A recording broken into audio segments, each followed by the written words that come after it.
Hey yo, Bubba, you're a first one.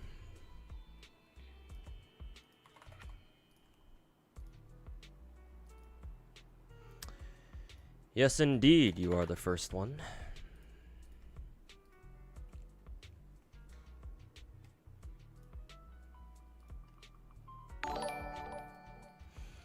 Hey yo, Pomfinator, how's it going, man? Thanks so much for the 65-month resub. Welcome back. Hope you've been doing well, my dude. And yo, board player, what's going on, man? What's going on, dude?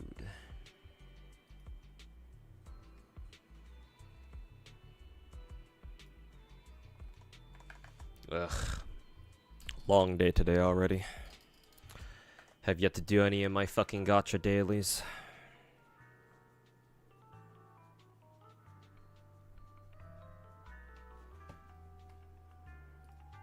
Pretty sure I forgot to do Nikkei dailies yesterday too. Oh well.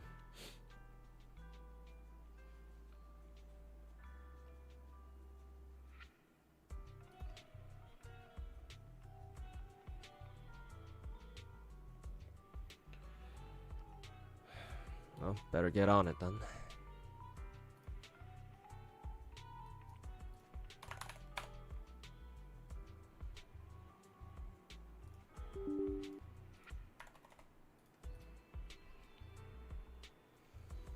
Doing alright. Does Chaos Zero Nightmare look interesting to you at all? Yes, in fact, I will pick it up on October 15th or whenever it's coming out. So I do want to try it. Ah, horse girl jump scare.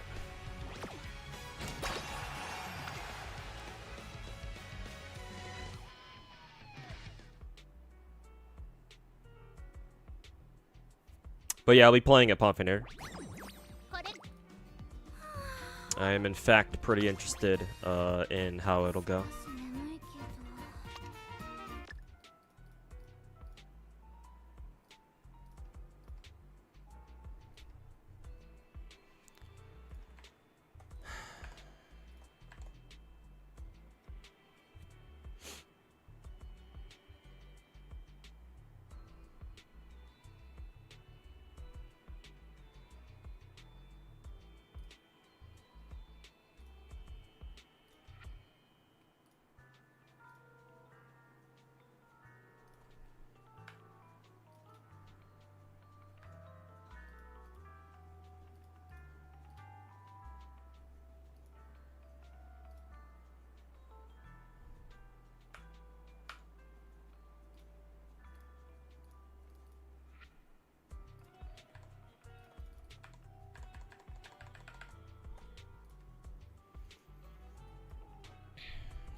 Want to do solo raids in Nikkei and 3 days. Okay.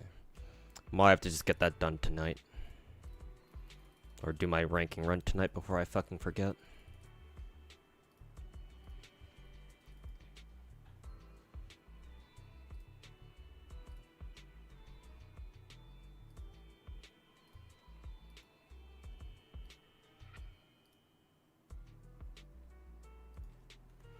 Let's see, what's this code?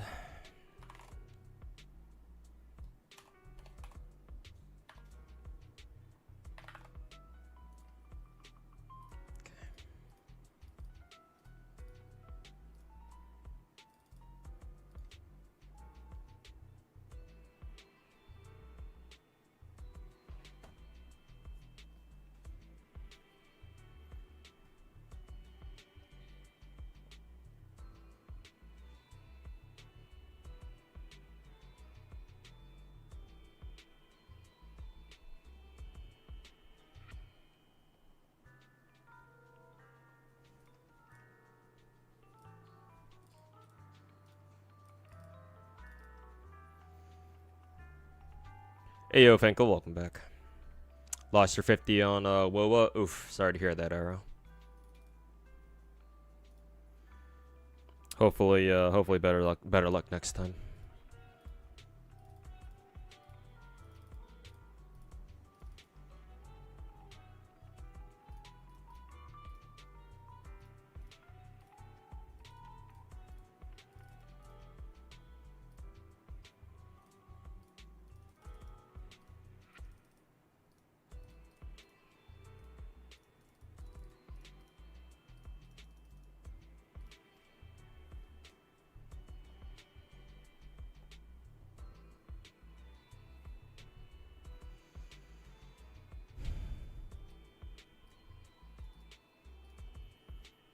Mix of max and high settings on WoWa looks great there. Oh, cool. All I did was, on my end, was just screw around with the color saturation settings a bit. And yeah, on my end, it already looks a lot better.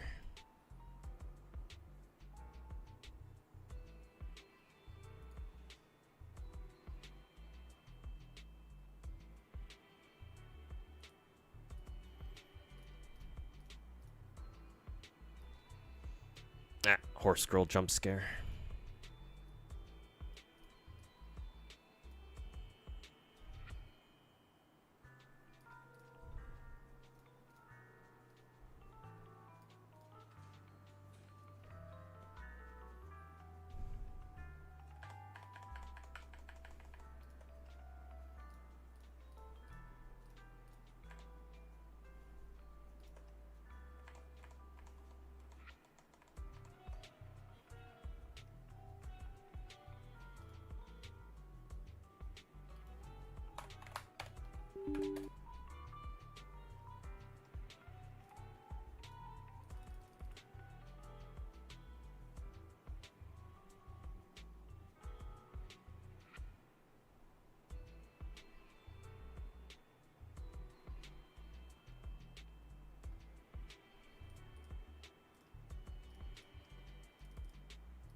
You can use NVIDIA's app settings or something to fix that. Fix what? What, just how like the game looks or something? Who am I going for? Who are you talking to, board player? I think you're talking to Arrow, right? Not me.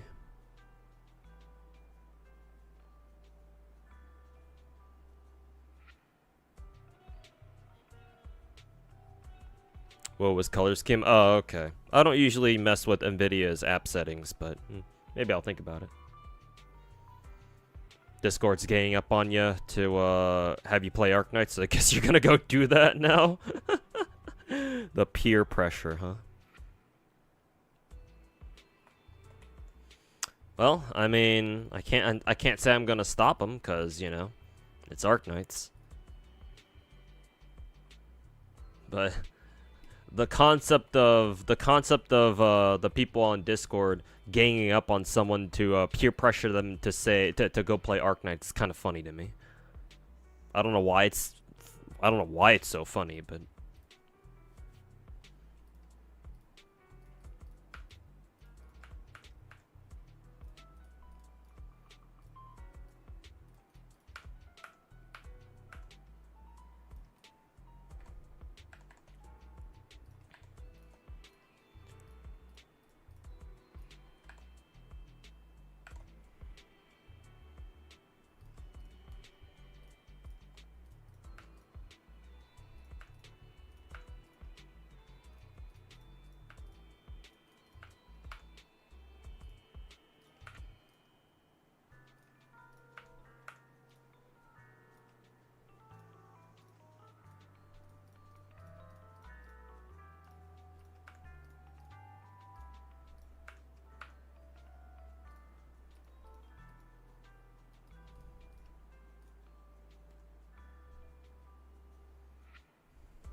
hey Ariel, what's going on?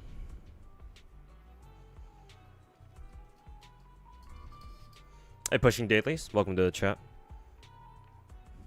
What's the plot tonight? Just the schedule. I just plan to grind Zenless mainly. Let's see. Deadass should have reset today, so I'll go do that. And then there's a lot of events that I gotta catch up on in Zenless. I might speed run Zenless story, get all caught up. Yeah. So today's mainly a Zenless day. Let's see how long I go for. Let's see. Snowbreak should be done. Getting Blue Archive dailies done on my phone right now.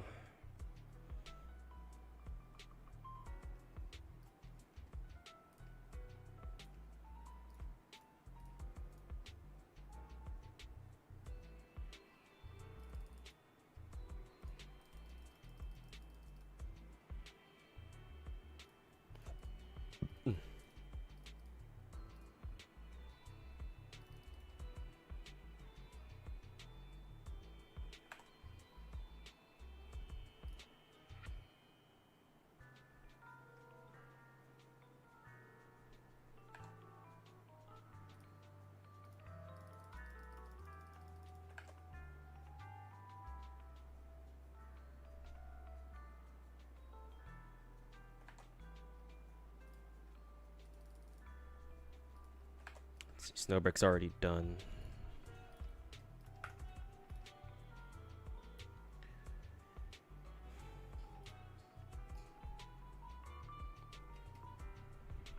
Time is right now 6 o'clock. Okay.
Hey, Jorchan, welcome back.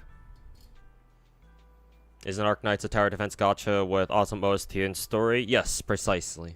Except for the story part, overall the story is good, especially the further in you go. However, I've been told that the beginning of Ark Knights' story can be kind of tedious. Not kind of, it is pretty tedious. And it takes a while to get going, but once it gets going, it really, apparently really starts getting good. So, if you're interested in picking up Ark Knights for the story, just be aware of that. But great game, awesome fucking soundtrack, and then yes, it is a tower defense game.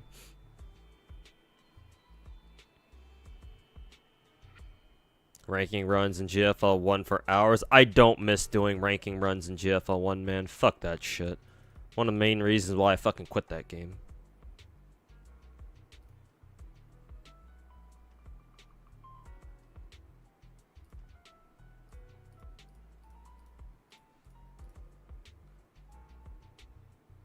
Fucking four Hawks weren't, 4 HOCs weren't enough. Jesus fucking Christ. What other Hawks? What other HOCs do you even use besides BGM 71 and the really important ones like AT4? I know. Towards the end of my career with the GFL 1, towards the end I was even using some HOCs like fucking Mark 148 or whatever. That was kind of crazy. That's the fact that we even need to use them at all. I'm pulling for Yidhari and Zenless. Well, yeah, I try to roll for every character, so unless I just completely fucking shit the bed in terms of luck, and I'm not exactly surprised if I do. Yeah.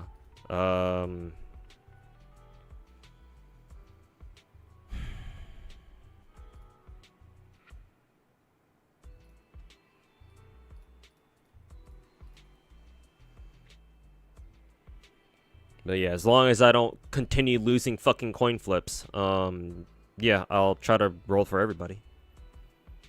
So for now, the answer on Yidhari is yes, but...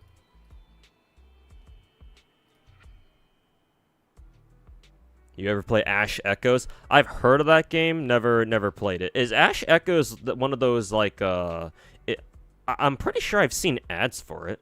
Isn't Ash Echoes, correct me if I'm wrong, but isn't Ash Echoes... like a, what is it, a hentai gacha? Or like either a borderline or just straight up hentai gacha? Like, I'm not against it. Like, I'm playing fucking Brown Dust 2 and Horizon Walker now, so. But just to make sure I know what it is. Because I feel like I've seen ads for it.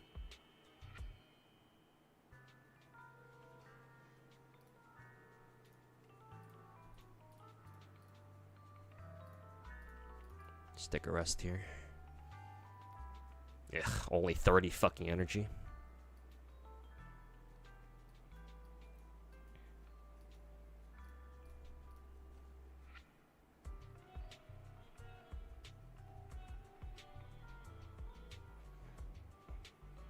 Mark 1 fit at 53 still usable since they have 3 range. Ah, I see.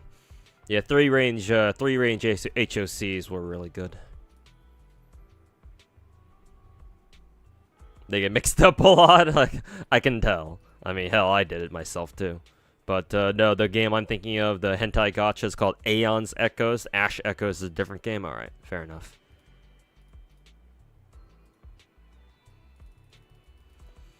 It's like an RTS, really? So you're telling me it's an RTS gacha? I remember not too long ago, like earlier this week maybe, one of my viewers over on Twitch, over my Twitch chat was like what do you think about the possibility of like how viable is an RTS gacha, like a real-time strategy gacha? And I was like, damn, like how the fuck would that work? So I think I spent like 30 minutes like kind of brainstorming how the fuck an RTS gacha would work. But shit, man, if this Ash Echoes game is already doing that, then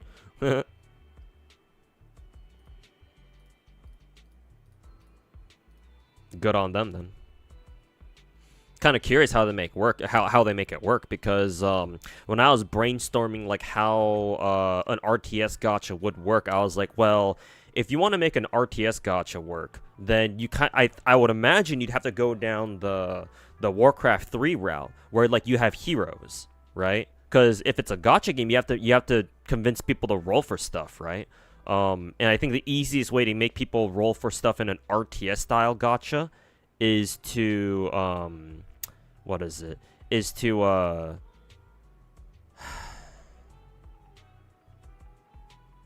it's like make it so that you control a hero unit like you can in Warcraft 3.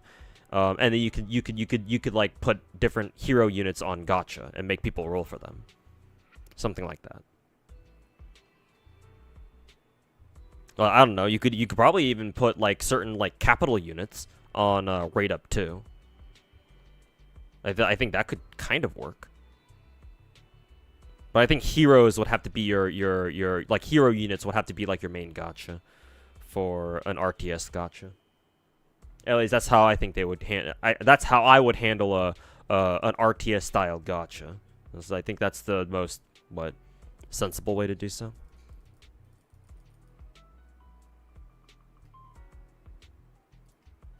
Just me though. Yeah, that's just what I think.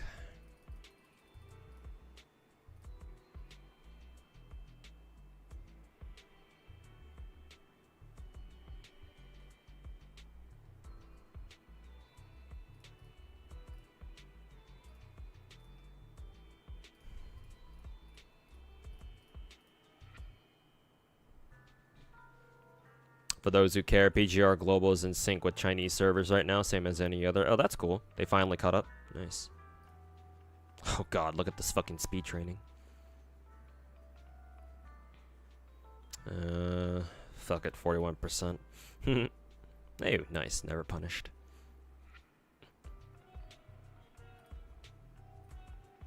And now we're starting to get rainbow training. Yo, this guy rules. How's it going, man? Welcome back.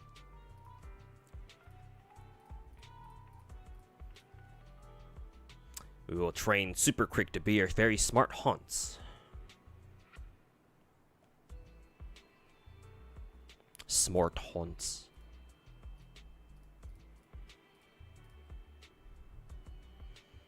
I'm surprised we still haven't gotten a mood buff event yet on Uma. Surprising.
Oh, here's some really good stam training.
You plan to play CCN? Oh, I do, Warwick. I plan to pick it up. Yeah, it looks really interesting, and I watched Lakari play the playtest servers because they're up right now for a couple days, I think. Oh shit, I'm broke out of money. I watched another streamer play it because he was sponsored to play the playtest. See, it looks pretty good actually. Not gonna lie. So yeah, I want to pick it up.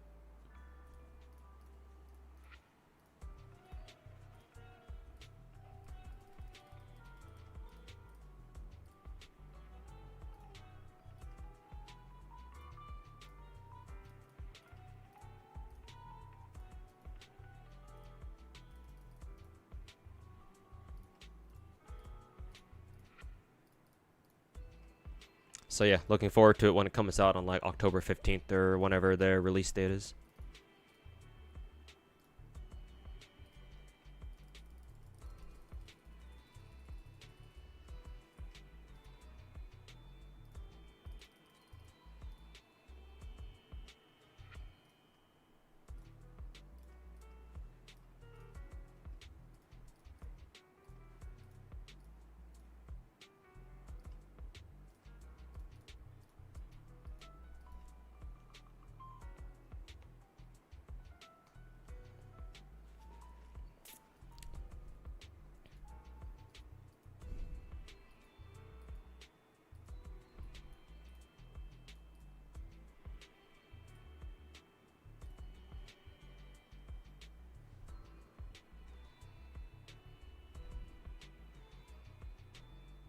Did you not pre-reg for the beta? No. Also, I was told that this playtest you also had to pre-reg for. Technically, the playtest isn't like a beta per se. Oh, oops. But you still had to sign up for it anyway. I didn't know I had to do that, so I didn't get into it. But that's fine. Game's about to come out anyway, so it's not like I have to wait for much longer, you know. Still disappointed what you've seen. Yeah, same here, Banana. If what we've been told about CCN's gacha turns out to be true, yeah. Not gonna lie, man, I'm not exactly happy about it. I'm not exactly fucking happy about it either. Very fucking disappointing.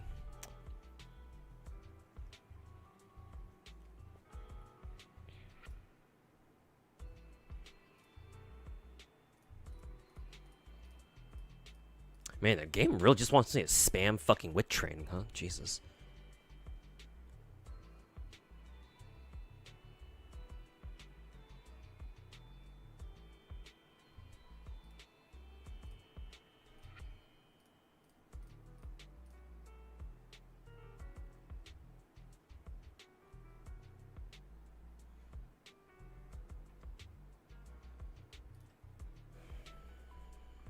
Nice.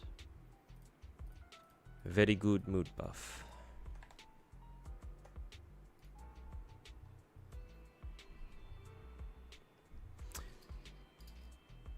Is that FGO on the tablet? Yes, or I was playing FGO. I've cleared my AP bar for today, for right now, and I have pulled up Magi Exedra. It's a Madoka gacha. Came out earlier this year, and going to clear dailies on that, or get my dailies done on this.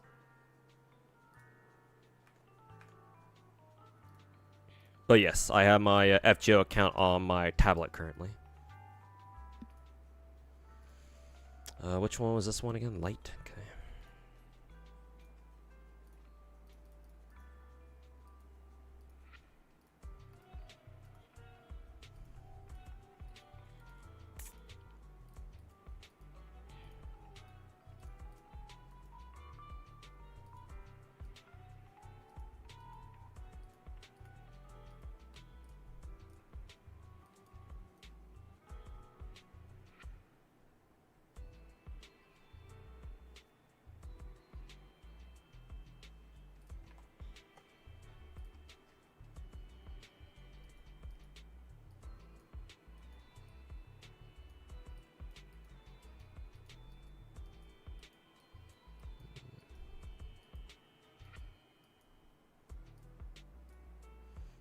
I don't think I've ever gotten this bigger picture skill before. Interesting. And it's even a late surger skill too.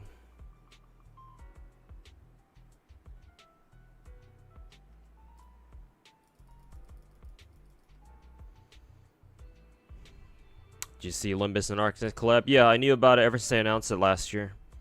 Or sometime last year. So yeah, it's been a long time in the making, apparently. Alright, this is her under the weather debuff, yeah. So you gotta weather the storm, so to say. 4 operators together with Dokta and Amiya got isekai to Limbus. Which ones? Are they actually turning them into playable characters in Limbus, or are they doing what I think they're doing and just giving pre-existing Limbus company characters like just alternate IDs that make them look like Ark Knights characters?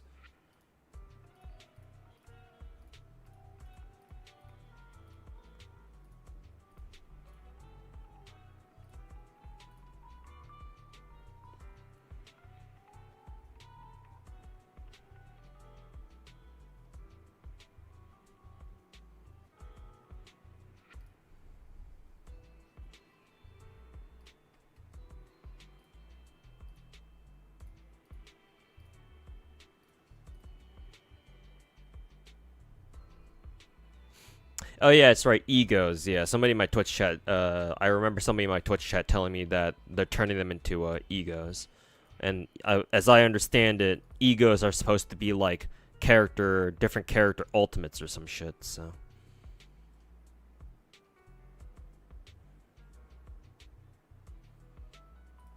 it's like I guess that's cool. Would prefer if they turned them into like just straight up legit characters, but.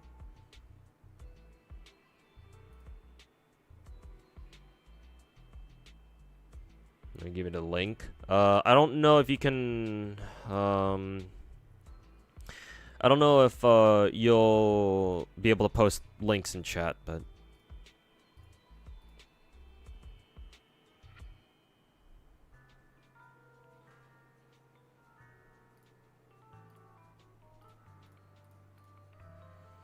Man, that's a lot of power, but it's 25% failure. We're probably gonna fail this, but actually cool. Nice, we got away with murder that time. Wait, that's our second time getting away with murder, I'm pretty sure.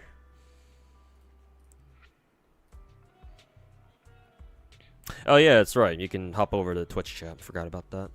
Hey, what's going on? What's going on, dude?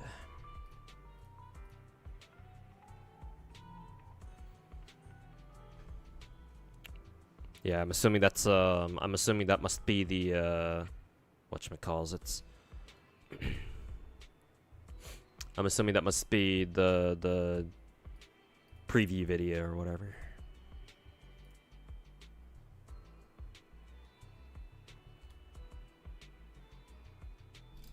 What was my experience with Reverse? I've never played it. I've always heard good things about it though. Matter of fact, I have a promise with my chat or with my stream just in general that if I can ever make content creation like a full-time thing, like I'm able to support myself purely off of content creation and nothing else, so, you know, technically it will become my full-time job, I will immediately pick up 2 games, those 2 games being Limbus Company and Reverse. But until then, I won't be playing it, but, you know, again, I've heard a lot of good things about it.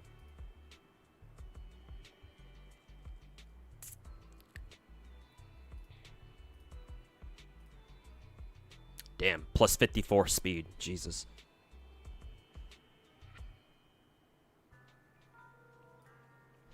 Definitely gonna have to rest up here.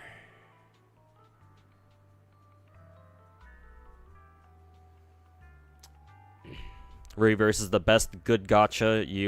Is the best gacha you stop playing. I see. What made you stop playing it? Just burnout, or you had to pick and choose which gachas you could play, so you decided to drop Reverse. Decided to drop Reverse or something.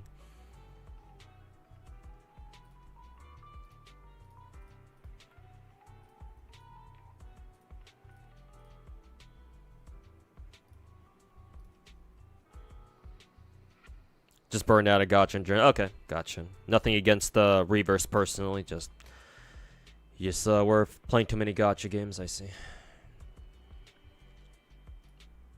Probably should have paid more attention to what kinds of races I could get. How is it? What kind of races I can get Super Creek into.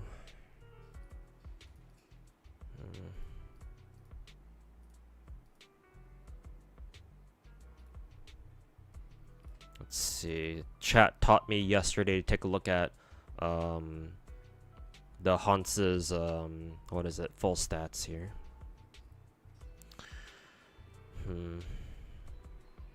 Looks like she's really good at turf, medium, long. Okay.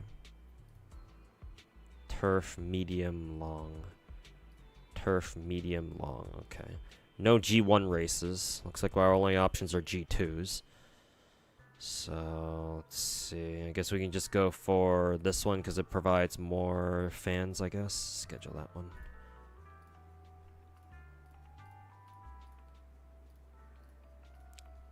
We'll just rest her up.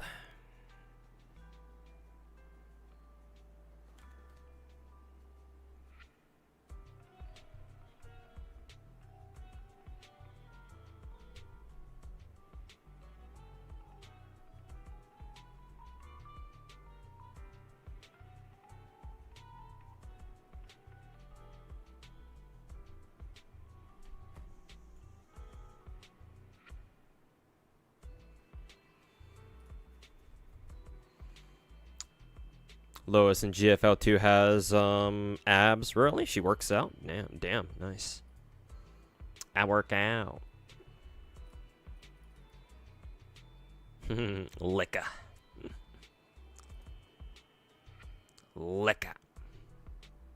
Hey lady, welcome back. Hope you're enjoying your Friday night.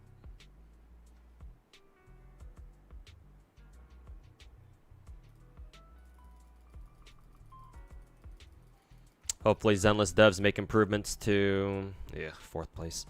Hopefully Zenless devs make improvements to disc crafting, because max internet level we're getting shafted because unless you're incredibly frugal and have like 2k gold tuners. Like those gold crafting materials, right? Yeah. I have found that just spending like a week or so doing nothing but grinding disk drives just from the disk drive farming nodes in Scott Outpost. Eventually, if you scrap all the shitty discs that you get, and then what is it? And then you craft up, because you can craft like the lower rarity disc fodder, and you can turn it into like gold disc fodder. So if you do all that, after like a week or so of just doing nothing but straight disc grinding, you should be able to come up with like, you know, quite a bit. But yeah, it would be nice if they could, you know, fucking give us more ways to obtain disc fodder. Yeah, that'd be nice. GFL1 Christmas story. She chopped down a tree and carried it by herself. Damn, alright. That must be why she had a Christmas skin in the first game. Still Friday over here. Yep. Still Friday over here. 7:30 in the evening. Or if we're using military time or, you know, EU time, 19:30 hours. Already Saturday, but yeah, because y'all are a day ahead, pretty much.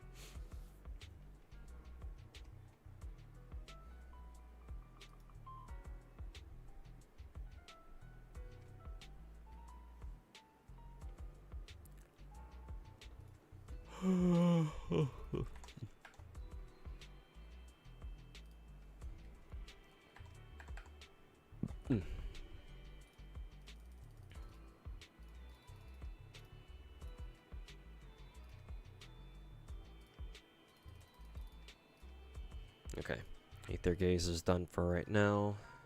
Connects out of that. Can now pull up Brown Dust 2.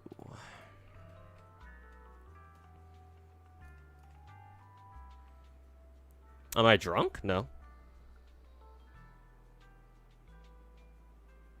I hardly ever drink. I mean, I spend enough money on gacha anyway. Where am I gonna get the money to buy fucking booze? Though I don't mind like hard ciders though. My friend Protag has given me some hard ciders before. I really like them actually. They're not bad. At least for someone like me who doesn't really drink at all.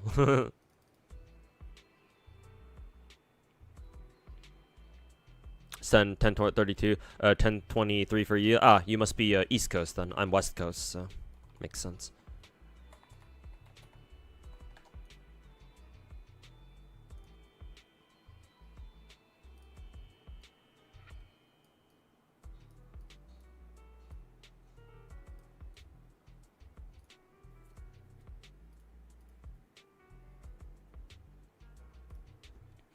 Angry Orchards. Yeah, I'm pretty sure he gave me an Angry Orchard. Yeah.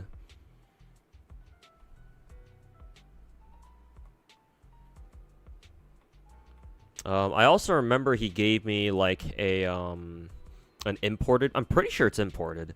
An imported beer from like the Netherlands or like Denmark or someplace.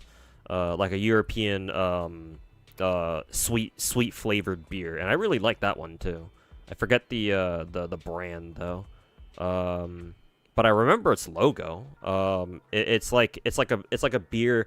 Maybe it's craft beer. I don't know what kind of beer they make. I'm not an expert on booze at all, pretty much. But their logo had like a monk on it, or something.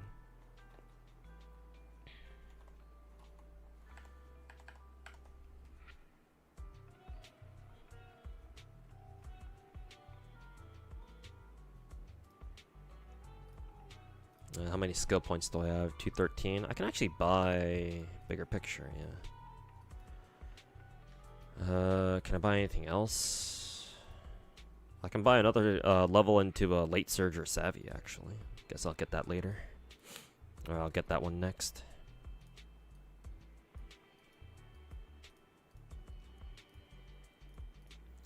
Well, hopefully Super Creek does well on this one.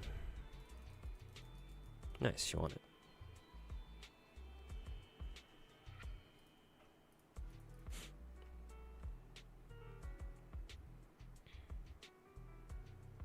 East is ahead in time zone, yes.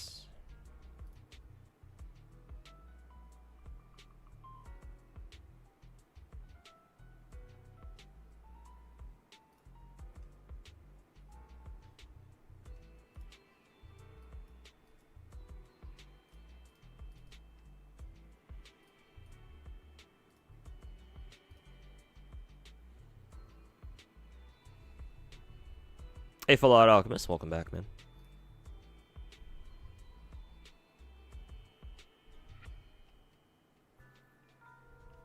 Don't get how people can drink. That shit tastes like ass. Yeah, I've noticed. I was never really a big fan of booze. Yeah.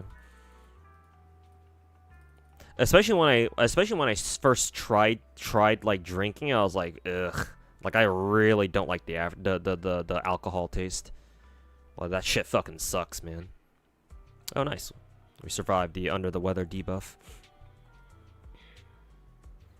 Yeah. Booze is definitely, at least for me, booze is definitely an acquired taste. Like, now that I've drunk like some alcohol over the years, like I've slowly gotten more used to it. So like I'm not gonna fucking gag every time I like drink a hard cider or something. It also helps if like I drink stuff that's like super sweet naturally. So that way the sweetness kind of high, like it kind of masks the what is it? The booze taste. Tried so many different ones too, honestly. He must be like Mayfinkel. I'm the same way. Like, if a drink has any amount of alcoholic content in it, as long as it's past like a certain amount, like I can fucking taste that shit. It's like, oh god, this shit's alcoholic, isn't it? Guess you're just a soda guy. Same here, man. I guess we just have sweet tooths that are way too fucking strong. Soda. High fructose corn syrup. Hell yeah. Mostly drink flavored beer. Yeah, I feel like I would be the same way. Oh god, 35%. Do I want to risk this? Is it worth risking? Sure, whatever. Hey, never punished.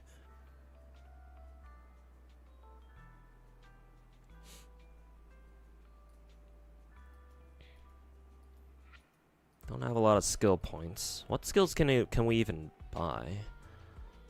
Let's see. I think we've already maxed out these late surger skills. Medium. Oh, we can buy some medium skills. I think. I don't know how good Steadfast is in Uma. Straightaway adept. What is it? Straightaway adept is kind of ass apparently. I think I've been told. I think Mr. Walk said that Beeline Burst is actually all right. Because Beeline Burst is the stronger version of Straightaway Adept. I think I remember him saying that this one's actually alright. Let's see. I think Shooting for Victory is also not bad too. Okay.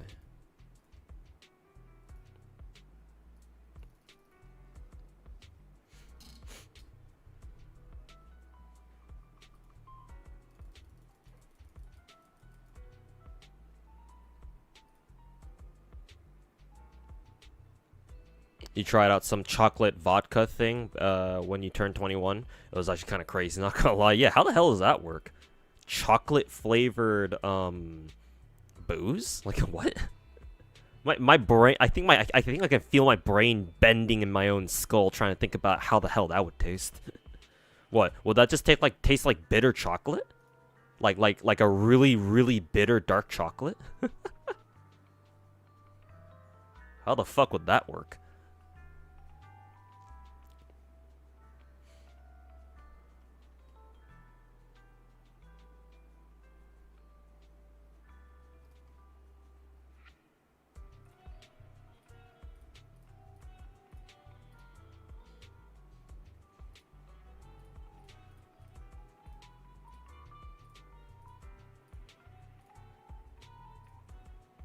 I think for this one, I'm actually just gonna have how is it? Super Creek rest up.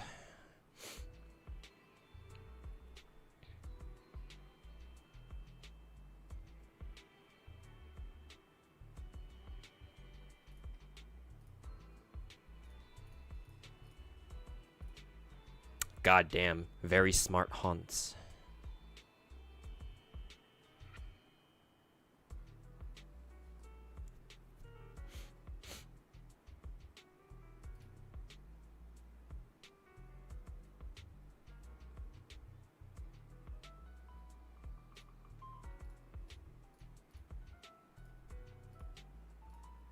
Let's see. I guess we'll do speed training.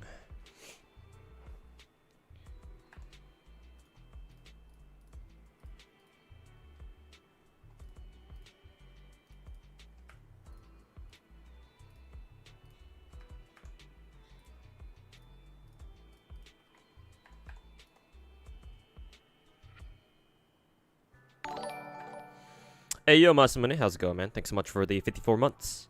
Finally be able to catch a stream. How's it going, man? It's doing. I'm doing all right. I'm doing all right. Looking forward to the weekend mainly. Hoping to get some good stream hours in. But we'll see how it goes.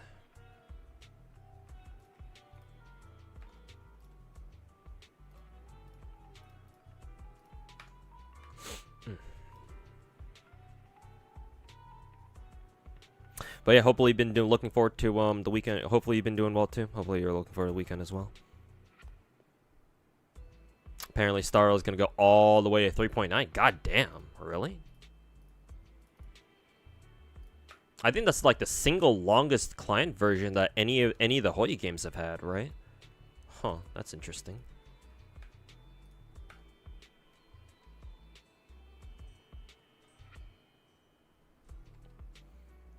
Wait, 3.9? Yeah, I guess so. If Finkel's if what Finkel's saying is correct.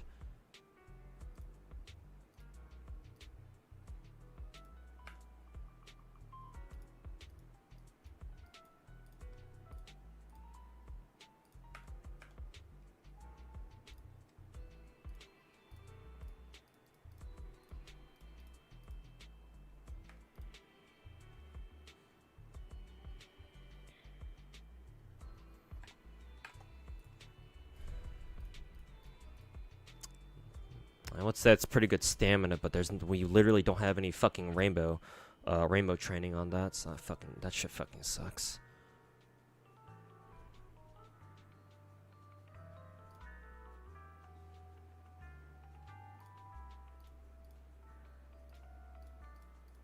Let's see, decent power training, sure.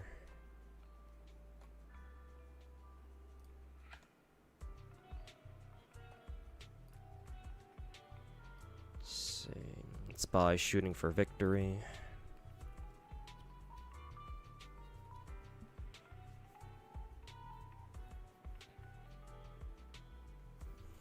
Star is only one out of the 3 Hoyo games that you struggle in endgame. It kind of makes sense because you can't really do much if you don't have like the right characters and the right gear in a game like Star Rail.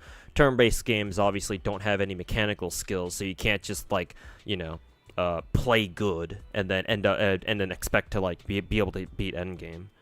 Like Star Rail, technically speaking, out of the 3 Hoyo games, as far as endgame's concerned, for the 3 Hoyo games, the 3 big ones anyway, Star Rail theoretically has the hardest one because of the genre, because it's turn-based. It's either you have the right characters or you don't.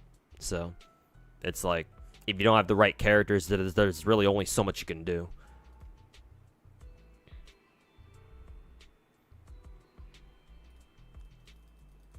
So to me personally, it's kind of like, yeah, that kind of makes sense. Drink beer if you want to chill with friends. Drink hard ones if you want to send a message.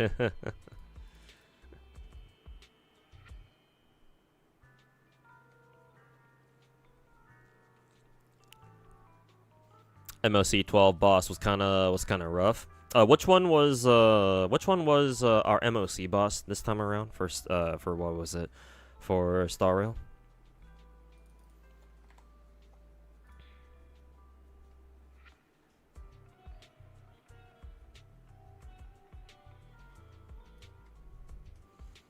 Robot guy. Oh yeah, Ligus. Yeah. Or, well, he didn't. When he turns into an enemy, he changed his name to like Xander or something. But Ligus when he's chill, or before he goes straight fucking schizo. Yeah, Xander, I think, as a boss enemy. Oh yeah, that guy. Yeah.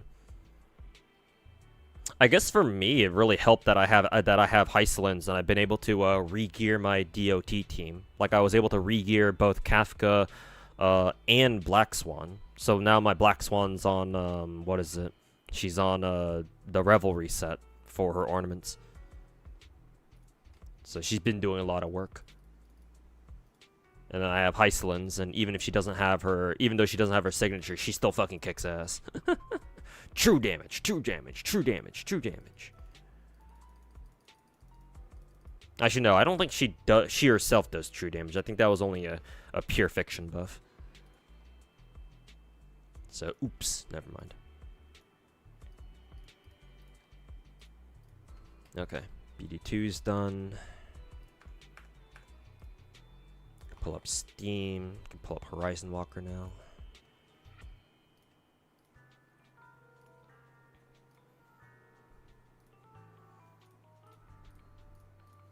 Ooh, nice. Very good speed training. Like, is just the avatar name. Xander's the erudite. Okay. So, like, his true form, or whatever the fuck.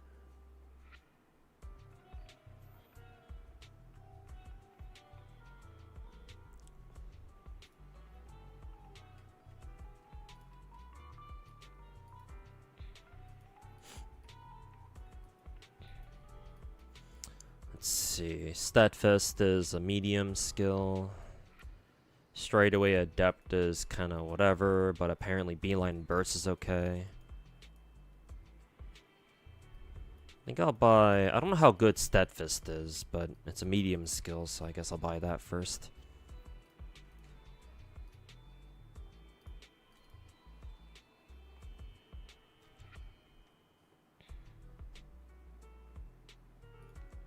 His HP bar is massive. It's kind of misleading. Oh, only 7th place. It's kind of misleading because Xander has like phases where apparently your team can do a lot of damage to him if you save up your character, your team's like ults on that phase or whatever. So.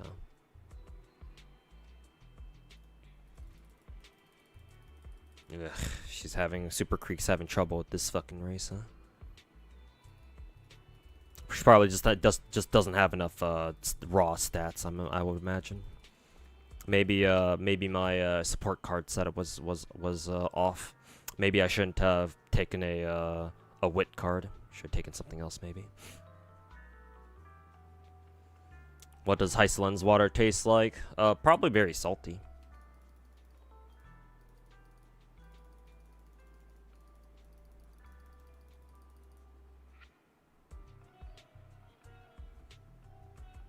Another leaker said 3.8 is still the final patch, and the other leaker was mistaken. Okay, well, I mean, either way, 3.8 is still a really, really long client version.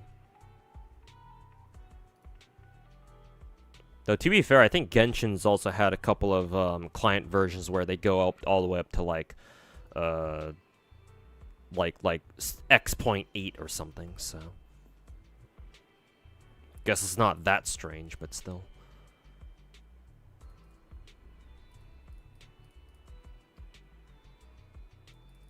Like water from Flint, Michigan? Wow, that's awfully specific.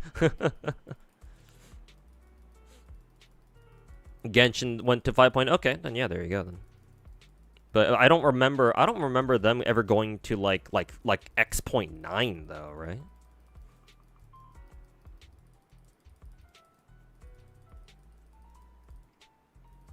You hope Everknight's return will make Star Rail good again? Nah. Nah. I mean, that'd be great if that's how it worked, but yeah, nah. I don't know about that one, Chief.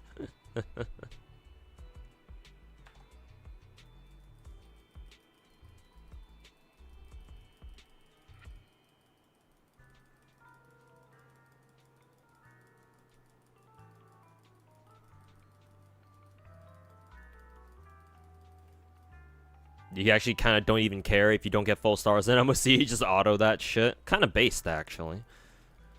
Personally, I'm kind of weird when it comes to Star Rail because I actually really like playing Star Rail manual. Like, I don't... Like, if you can full auto that shit, that's great. But I actually prefer playing that shit manual. But that's just me. That's just me, though.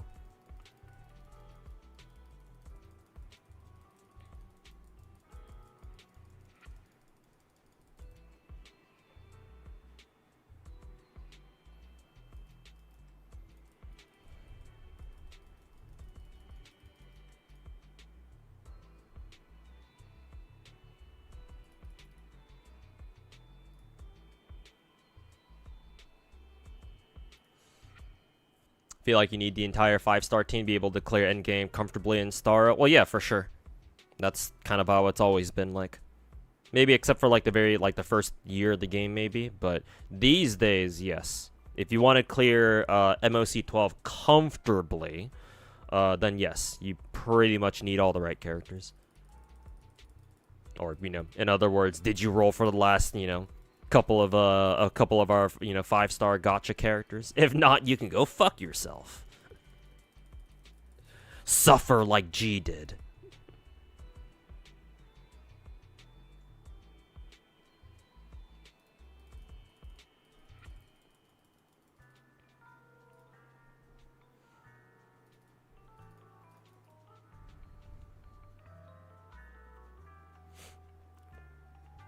I mean, personally, I take it one step further. It's like it's one thing if like, for example, like, oh, if you want to clear endgame comfortably, right? And you get like like in Star Rail's case, it's like, oh yeah, you know, you just want to be able to full auto that shit, right? And you still win anyway, you know, good job. Like, yeah, like if you want to pay for gacha characters to be able to do that, sure, whatever, go ahead. But at the very least, like, it should at least endgame should at least be doable. With, like, you know, even 4-star characters, as long as they've been built well, right? That you've kept them up with like the most recent relic additions, like new relic sets and shit. And you put in the effort to like re-gear them and stuff like that. I mean, MOC does have like they you know, MOC's on a full fucking month-long reset, so you do have time to like re-gear characters if you need to. As long as 4-star characters can do that, then yeah.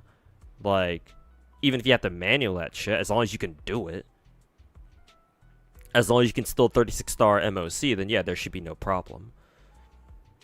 But for a game like Star Rail, where, you know, 5-star characters are so catered to, especially in endgame modes, and like, it's like, fuck, man, they're so much better than our 4-star characters. Hell, even our earlier 5-star characters. It's like, huh, how much of a chance do the 4-star characters have exactly? I don't know. Like, maybe there are are people out there who can still clear MOC 12 with 36 stars, right? But you know, it's like how many people really do that though out there? Like, technically speaking, as long as someone can do it, then technically speaking that means that anyone can do it. So, you know, it's like technically speaking that shouldn't be a problem, but it's just that, you know, I don't know. I feel like 4-star character, there's such a gap in capability between 4 stars and like the rest of the roster in Star Rail. Like, this is certainly no Zenless Zone 0 where the A rank characters can keep up with the 5 stars. Or, you know, they can at least hold their own, but hope the new break support is good. Most likely. Seems like they want to bring back break teams in a big way, so whoever our break support will be, you know, they'll probably be good.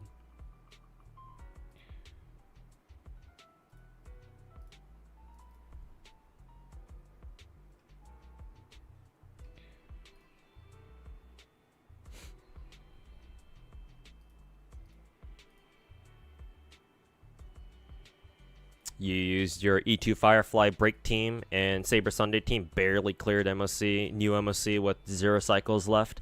Meanwhile, in Zenless and Genshin, just destroy endgame even with the 4-star characters.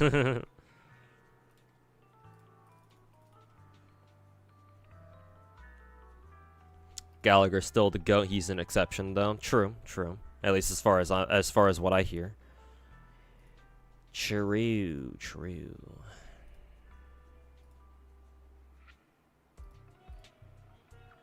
Dagolshi.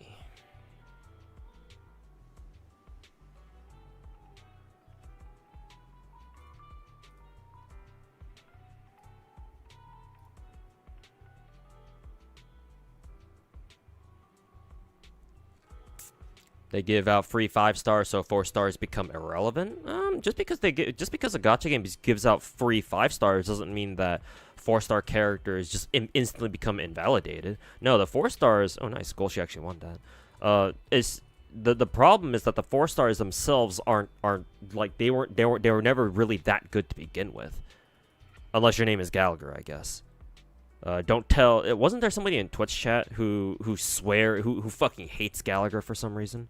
Who was it again? Was it Zera? I think Zera had a vendetta for some reason against Gallagher.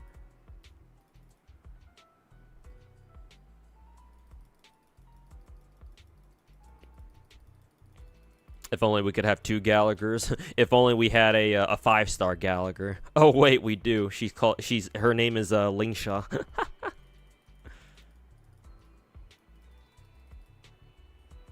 Yeah, Zera was the one who said he did not like Gallagher, right? Like, I'll admit, using Gallagher can be kind of tricky sometimes, but like, I mean, hey, if he gets the job done for a lot of people, you know, can't really deny that.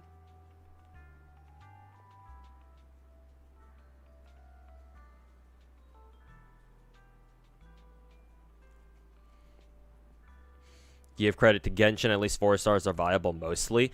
In my opinion, I feel like that was accidental. Because, remember, Soth, a lot of gacha games out there, when they first come out, their developers don't really have a great idea of what they're doing.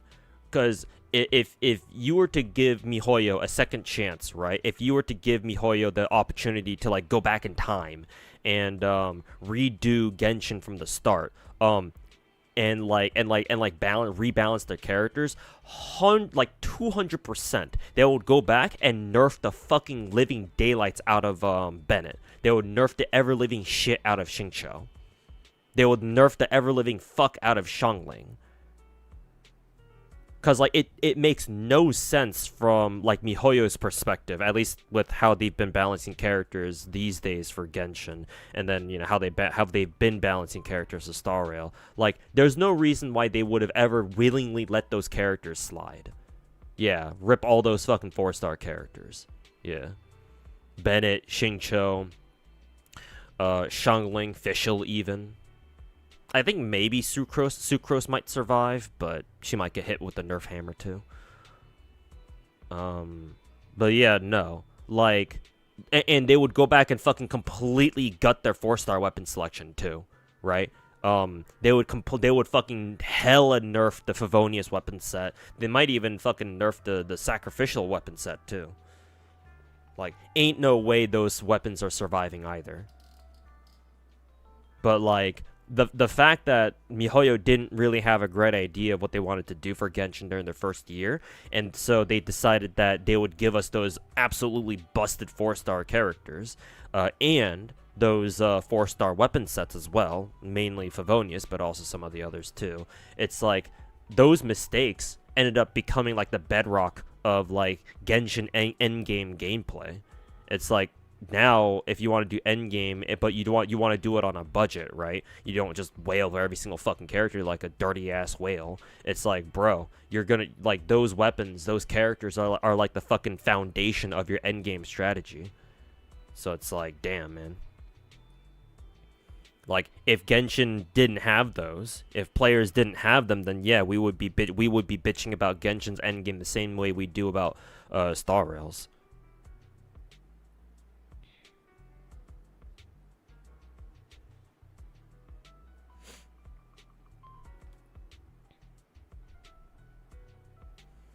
You hate that they designed new 4-stars to require so much ER. That's why Iono's the GOAT. To be fair, Dahlia is pretty nice. It's pretty easy to gear. Dahlia only has a 60 cost ult, though.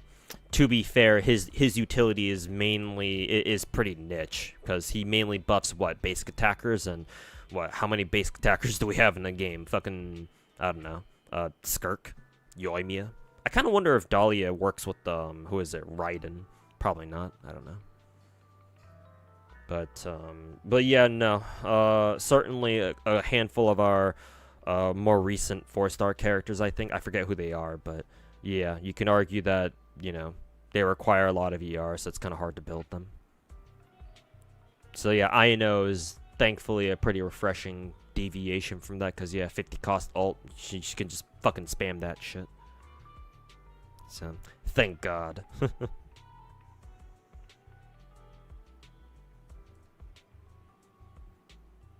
Not enough materials to build her. Yeah. All in due time, though.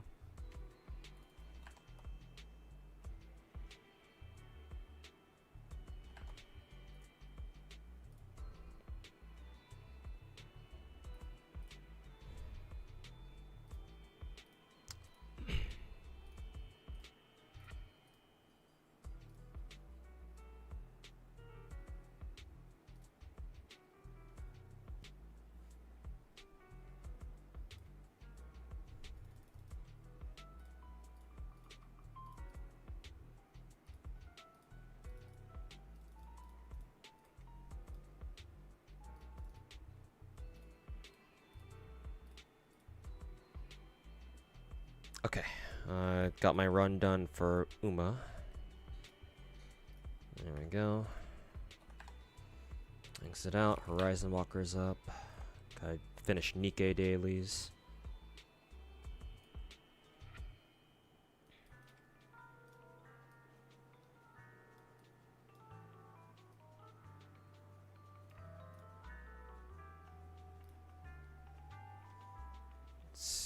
Okay, I think my food's here. Give me 1 second, chat, BRB.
Okay, I'm back.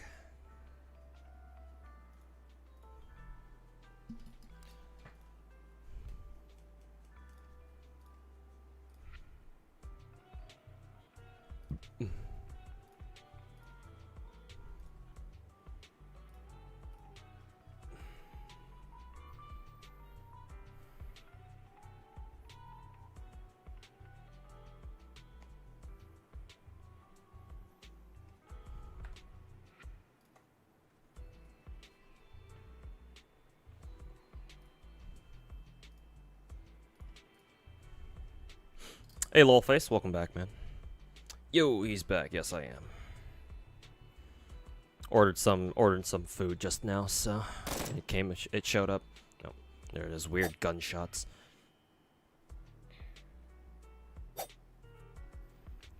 Weird ass Horizon Walker sound effects.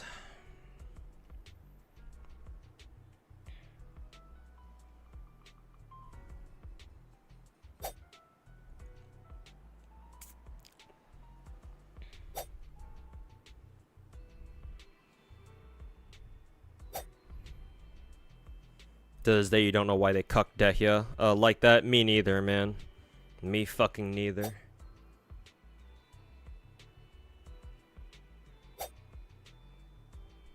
They fucking did Dehya so fucking dirty, but hey, that's what we got to fucking deal with. At least she's pretty good for burn teams, though, if nothing else.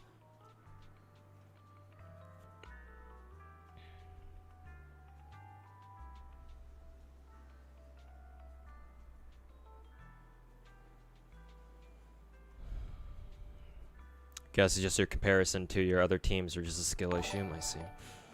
Hey, Lolface, thanks for renewing your sub over on, or your membership, sorry, and they're called memberships over on YouTube. Doing also FGO question: are skill gems on lottery more effective to farm from extreme dailies? Because you're trying to farm for Morgan right now.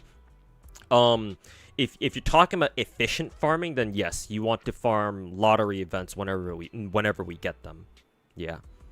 Main reason why is because you not only get skill gems, but also you get a whole shit ton of other materials as well. QP, XP embers, friend points, essential materials, whichever ones are available during that lottery, all that good stuff. So, I don't remember. I used to know this, but it's been a while. So I don't remember like if you were to compare like the direct efficiency of like farming a lottery event versus farming like the class dailies directly. I think maybe technically if you were to farm like the max difficulty 40 AP class daily, that might be slightly more efficient, or more stamina efficient, more AP efficient than farming a lottery. But the thing is about a lottery is that you not only farm for skill gems, but also you farm for everything. You're farming for a lot of other shit too at the same time. And if nothing else, at least whenever you farm a lottery, right? You're always making guaranteed progress towards like another full box. So it's always guaranteed. It's always, technically speaking, it's always guaranteed progress towards farming like another like another gold cookie. We call the gold skill gems cookies from where I'm from. Like it's always gonna be guaranteed progress, pretty much, Whereas if you try to farm 40 AP extreme class dailies, it's like, well, skill gems are RNG, so like you don't know when you're gonna get one, unless you're just talking about blue gems, in which case but I would imagine you already have plenty of blue gems. You're probably looking for at least red or more likely gold skill gems, because every single fucking gold character needs like God knows how many of those things. Like how many gold skill gems does an FGO character need, chat? Like a 5-star one? It's like 51, right? 51 per skill. So 51 times 3, it's like, oh god.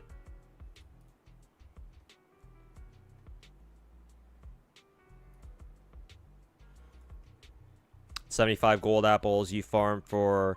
Oh, if you farmed them while the class dailies had like half AP, then I guess that's not too bad. Because whenever the class dailies, whenever Chaldea Gate dailies are on half AP off, so like if you can farm them at half AP off events, then I think that's not too bad. For example, the QP daily, the 40 AP QP daily, the maximum difficulty one, that is still the single most effective, the single most efficient way of getting QP in the game, even more so than lotteries. If it's on half AP off. Yeah, 51 and just for the skill, and then even more for appens. Yeah, probably the same amount. Oh, it wasn't half AP. Well, yeah. Sorry about that. Yeah. Like, I mean, if you got Morgan's skills raised, I mean, I'm not gonna say it's a waste, but I guess what I can say just to cheer you up a bit, lolface, is that, like, I don't know when our next lottery event is, unless we have a lottery event now. But if we were gonna have a lottery, if we were gonna have like an autumn lottery, like a fall lottery, we would have had it already, because it's already we're already like past the middle of September. So, usually if we were to have an autumn lottery, it would have already happened. I don't know if it makes sense for us to get a lottery now. I guess what I can say, lolface, is you got them only to 666. Okay. Well, I mean, at least, hey, 666 is where you get the skill cooldown reduction at least, so I guess it's not too bad. However, I would recommend you wait until we get news of our next lottery. Our next lottery is probably gonna be Christmas, because we always have a lottery event going on during Christmas, during the holidays. So like 2.5 months, 3 months from now. So I would recommend you wait until then. If you still want to try to level up Morgan's skills anyway, you can like use your natural AP. Just, yeah, I wouldn't recommend spending any more apples on it though. That I wouldn't recommend. But if you just want to use natural AP and you don't have anywhere else to spend it, then yeah, sure, go ahead. You can do that. But yeah, try to hold off until lottery. Page farming sucks. Yep, I know that, man. I remember back when we first got the London chapter. I remember fucking sitting my ass down at the page farming node and just sitting there for hours and hours, because we had a handful of servants who all needed pages.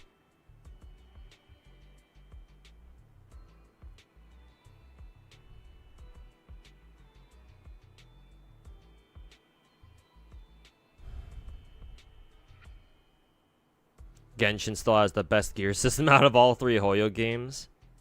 It might different. It might depend on it might depend. Well, how do I say this?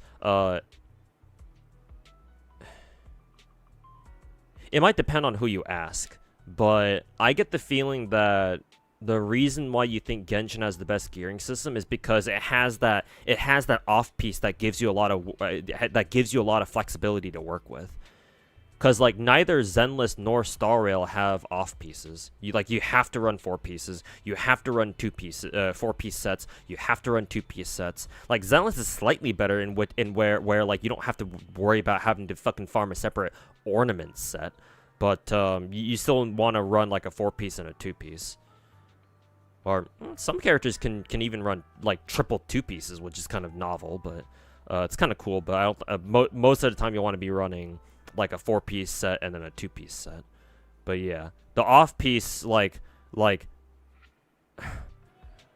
fact that Genshin allows you to like have some leeway at least with an off piece. Like I feel like that's what makes gearing in Genshin feel, at least for some people, it makes them feel like Genshin's gearing system's like the best. Because like that gives you so, like, you wouldn't think it if you just if you're looking at it from like an outsider's perspective, but like, yeah, like that off piece just gives you so much leeway. It's like damn, man.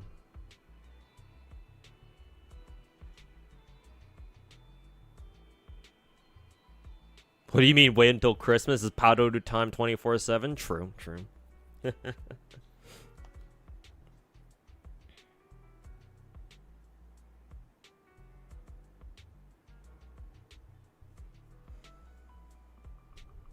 Off-piece is definitely the outlier for that.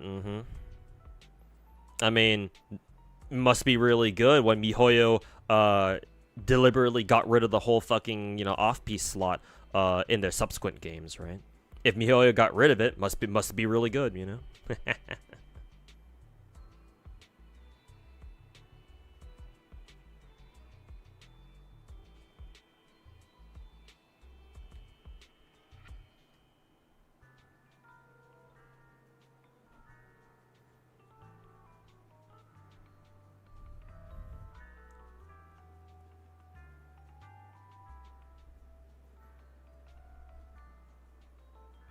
You can only use 4 sets only in Zenless. 2 pieces just a small bonus, unlike in Star Rail, where a 2-piece bonus is huge.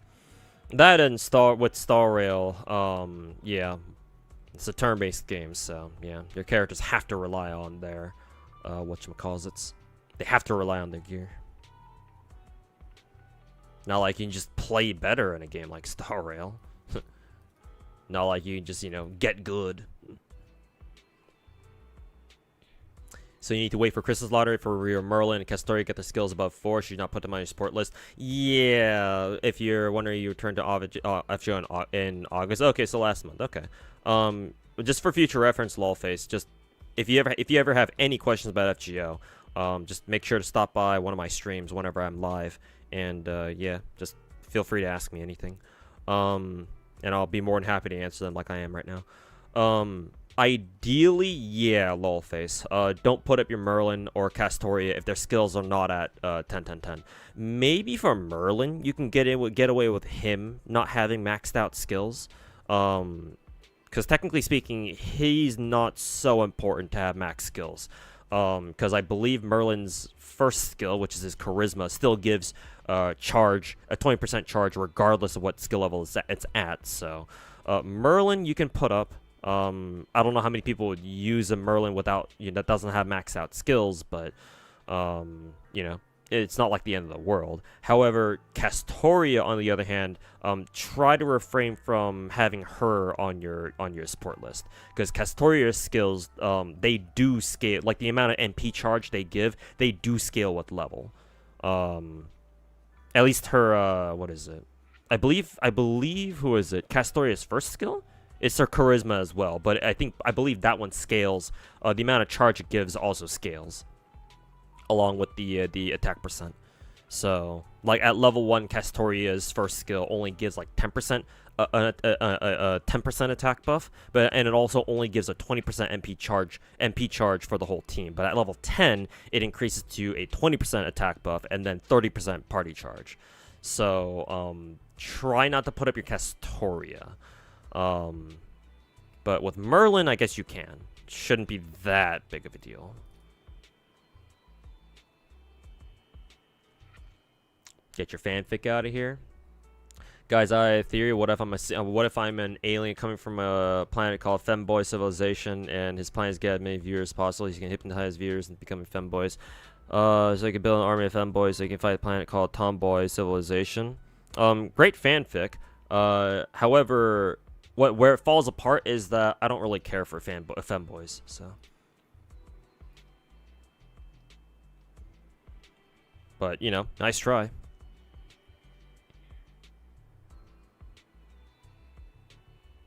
Like, if you're into femboys yourself, then cool, that's cool. Me personally, I am not, so.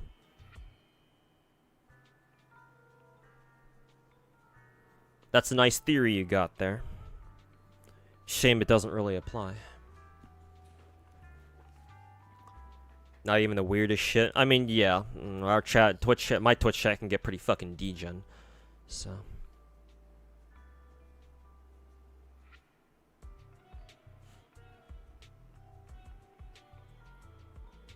You drink a beer after that? Yeah, maybe smoke a cigarette.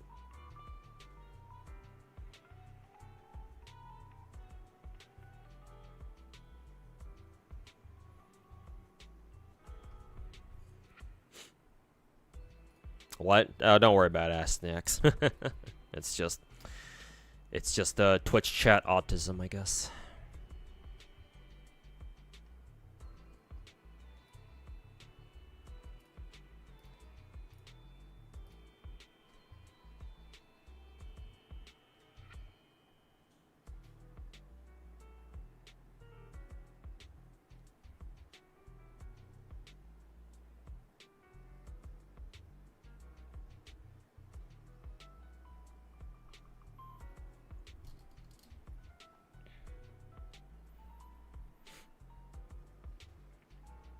Hopefully I don't forget to do my grand assaults in the Blue Archive.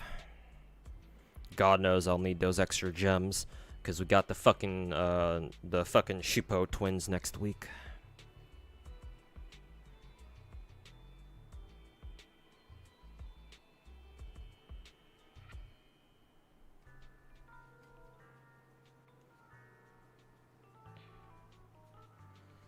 Your lawyer has advised you not to share your degenerate preferences. It's okay, man. We won't judge.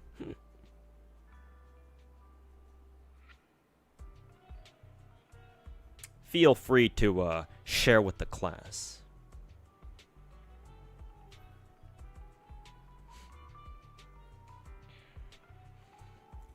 You have to have your 10-8-10 Scotty sitting there in support list. Do you at least put 10-9-10 Mozart in support list? Do you have Poster Girl if that's helpful? Sure. Maybe some people can make use of that. On the off chance that somebody wants a fucking Mozart, but yeah. I guess you can put up your Mozart for the time being, yeah. Might be useful to somebody.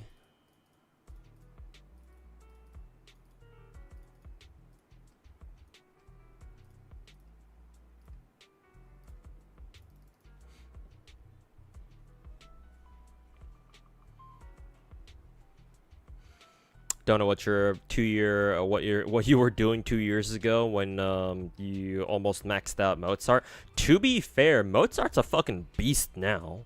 Cause he got his second skill buffed. Honestly, if you already double lored Mozart, I actually would recommend you triple lore him now. Give him one last lore, because his second skill got buffed and it's a really good skill now. It basically means that with all his buffs together, it means that Mozart can put a 64% arts debuff for one turn onto an enemy. That's huge, actually. Like no fucking cap. Mozart's kind of fucking cracked now. I mean, as if he wasn't before.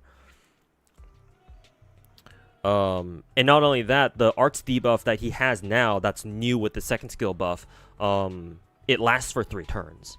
So, like, legit, it's actually a really good fucking skill now. And he still has his 50 star bombs, so it's like, damn. Mozart's, like, legit one of our best arts crit supports in the game. At least, like, burst arts crit supports, anyway. You forgot they buffed him that way? Yeah. He's really fucking good. I mean, he was already pretty good before, but now he's just kind of like, bruh. 1 star, by the way.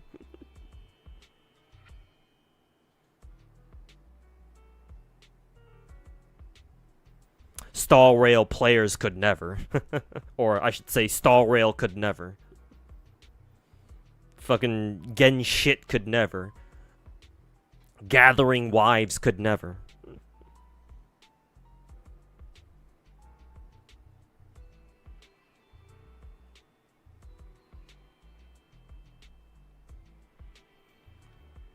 Honky Starbucks could never.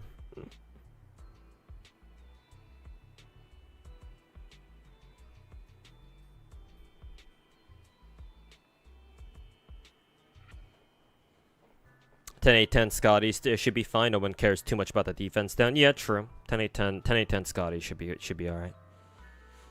Hey, yo, Haviland, welcome back.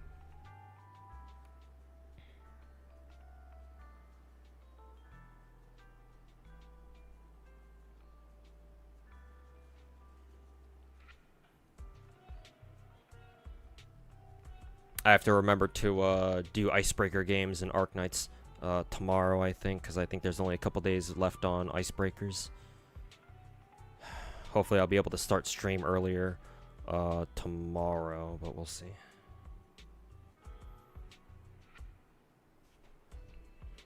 Also, another question, you don't have command codes from events except from the Oku event. You're very behind in command codes. Is that a problem? Not really, no. Command codes have always been like a super endgame thing. it's only really useful for like uber fucking tryhards.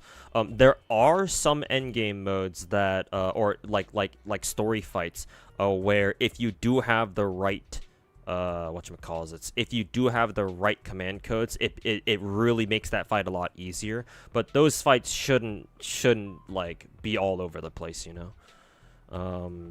So no, for the most part, you don't really got to worry about it.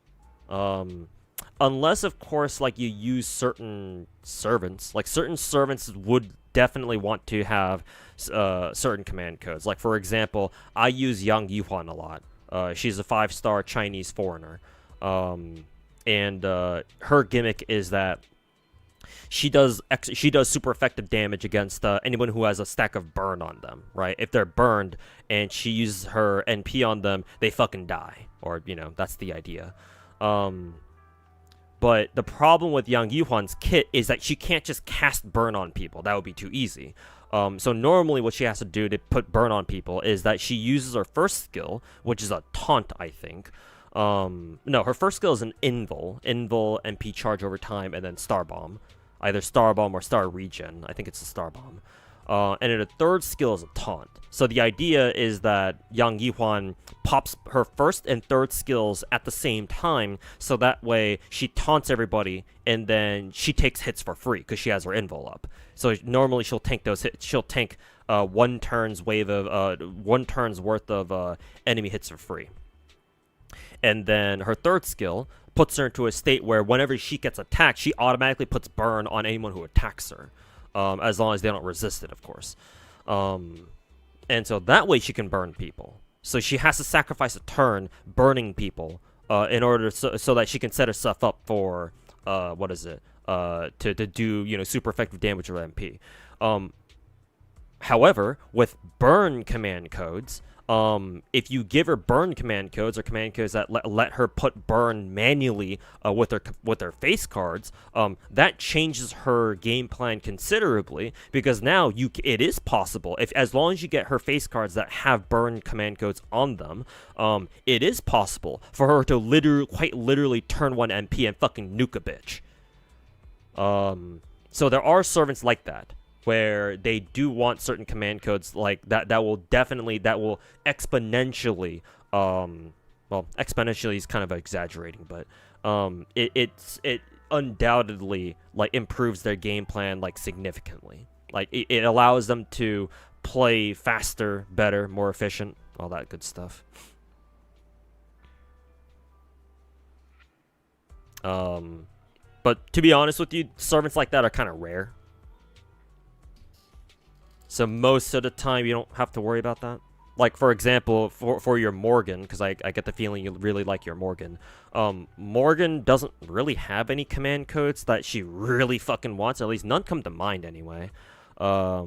Maybe more dedicated Morgan fanboys or Morgan stans in chat can tell me which command codes like she would really want. But I don't know. Morgan doesn't really have anything that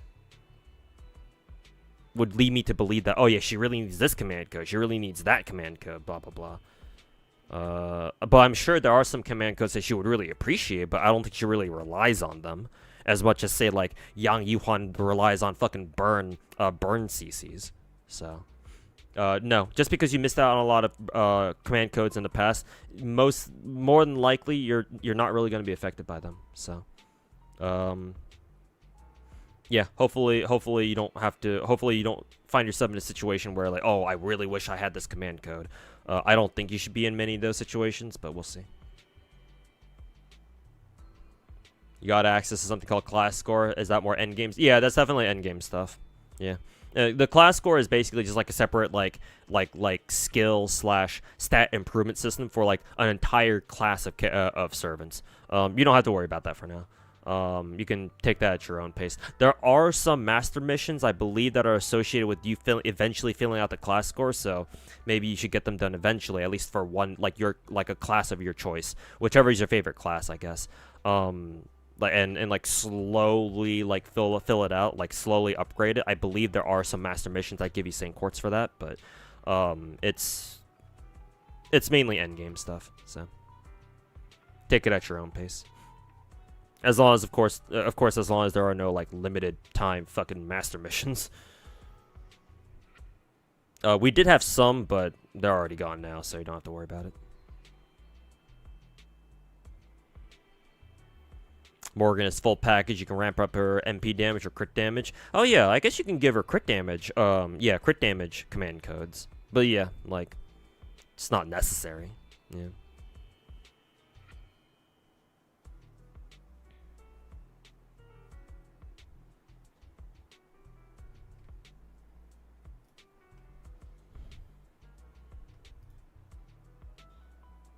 Let's see. I got a sandwich or two that I want to munch on. Let me see if I can pull up a oop, not this video. Let me see if I can pull up my Uma video from earlier that I put up a couple days ago. Okay, watch that while I'm munching on some dinner.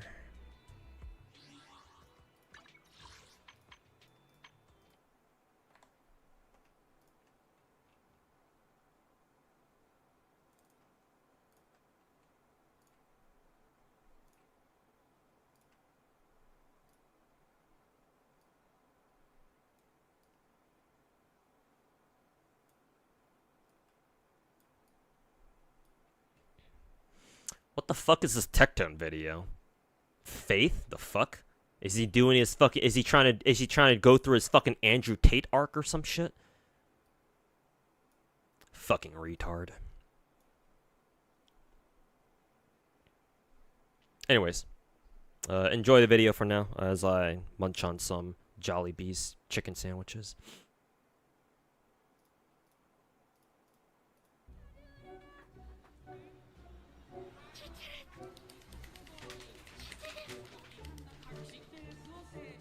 How are they birthed? Is it like a horse dad and a human mom situation? Think it for a second. You're in first. Use your ults. There we go. And then we get long animation. Oh, She took me to the ocean. She's gonna tie me to a cement block and throw me into sea. Dude, this intro is insane. Yeah! 3 stars! Let's go, baby! Is missing out on Oberon coins got a bad thing? They are meta, so they should come back eventually. I just don't know when their new banners are. But when you see them on rate up, you should try to roll for them. Yes, at least one copy. You don't need more if you don't want to. Just at least one's good enough. Just a little bit. But yes, ideally you should have them. Oh, we got gold ship!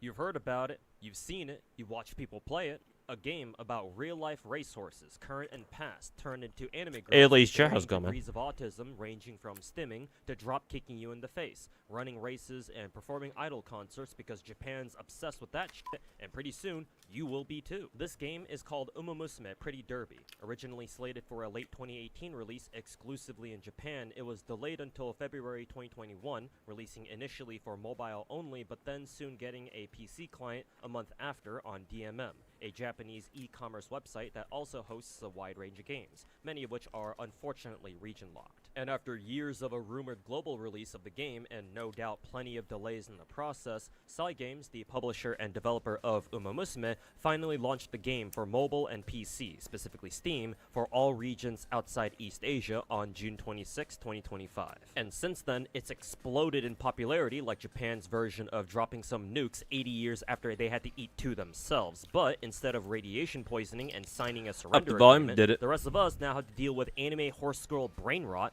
both online and offline, and surrendering our credit card information to go broke for a few copies of a shiny rainbow SSR card known as Kirasan Black. Twitter already has an Uma Musume EN community. What is this? The Oh, it's one of my screenshot numbers videos are, I put up off on the my channel charts. Every single VTuber recently. under I the think sun 2 has days already ago. tried it or probably will try it at some point within the next few weeks. And you even got streamers and content creators who you'd either never expect to ever touch a game like this, or even those who've never touched gacha games period, descend uncontrollably into the depths of the funny Hans game. Clearly, Uma Musume is doing extremely well. It took over Japan back when it first came out in 2021, it's enjoyed immense success in its Chinese and Korean regions too, and it's done it yet again 4 years later here in the West. Even almost a month later, the global version is still going strong, having enormous presence on social media and content creation. So, why won't it become anything more than this?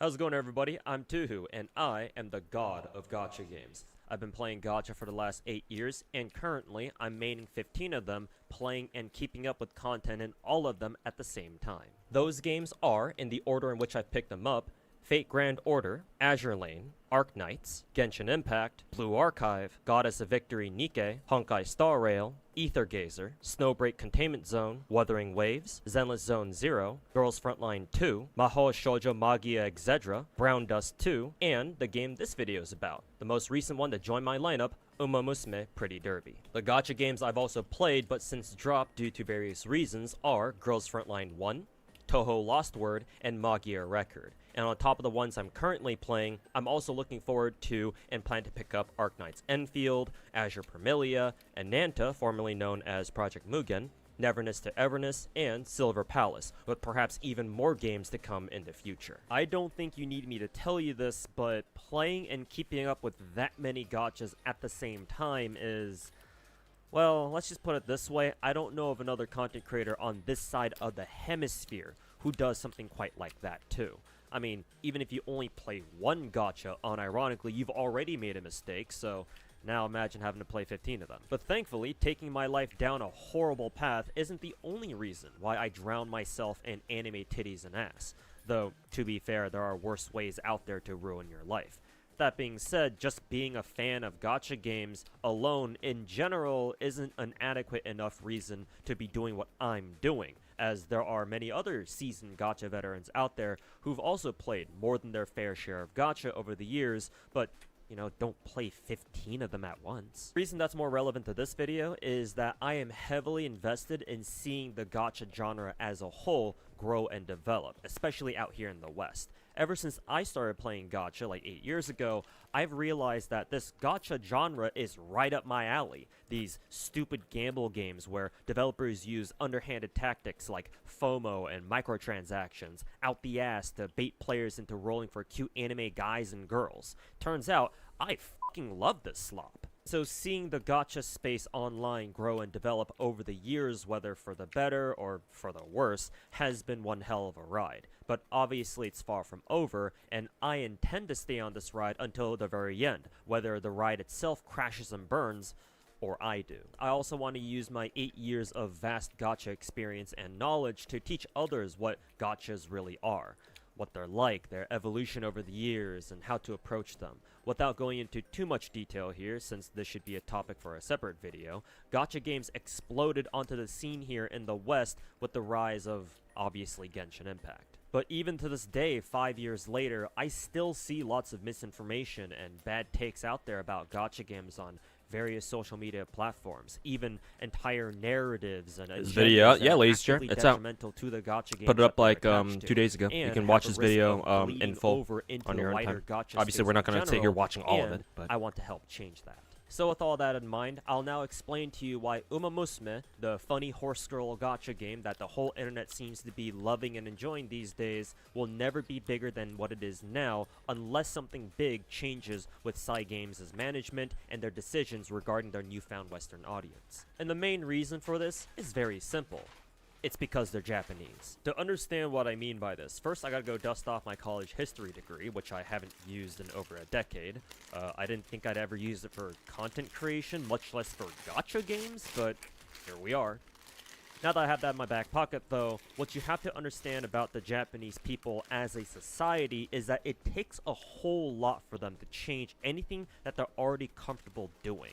Or, in other words, if it ain't broke, don't fix it. As such, the Japanese people will commit religiously to certain courses of action and not stray from them whatsoever for years, decades, even centuries at a time. They've demonstrated this multiple times as a culture throughout their recorded history, such as their 200-year period of self-isolation known as Sakoku, the Meiji Restoration, and their period of regional expansionism leading into World War II, and finally their post-World War II reconstruction and rebound going into the modern day. However, as difficult as it is to get the Japanese people to change their current way of doing things, it still is possible if they are confronted with a compelling enough reason that shocks them sufficiently enough into realizing that they in fact need to change.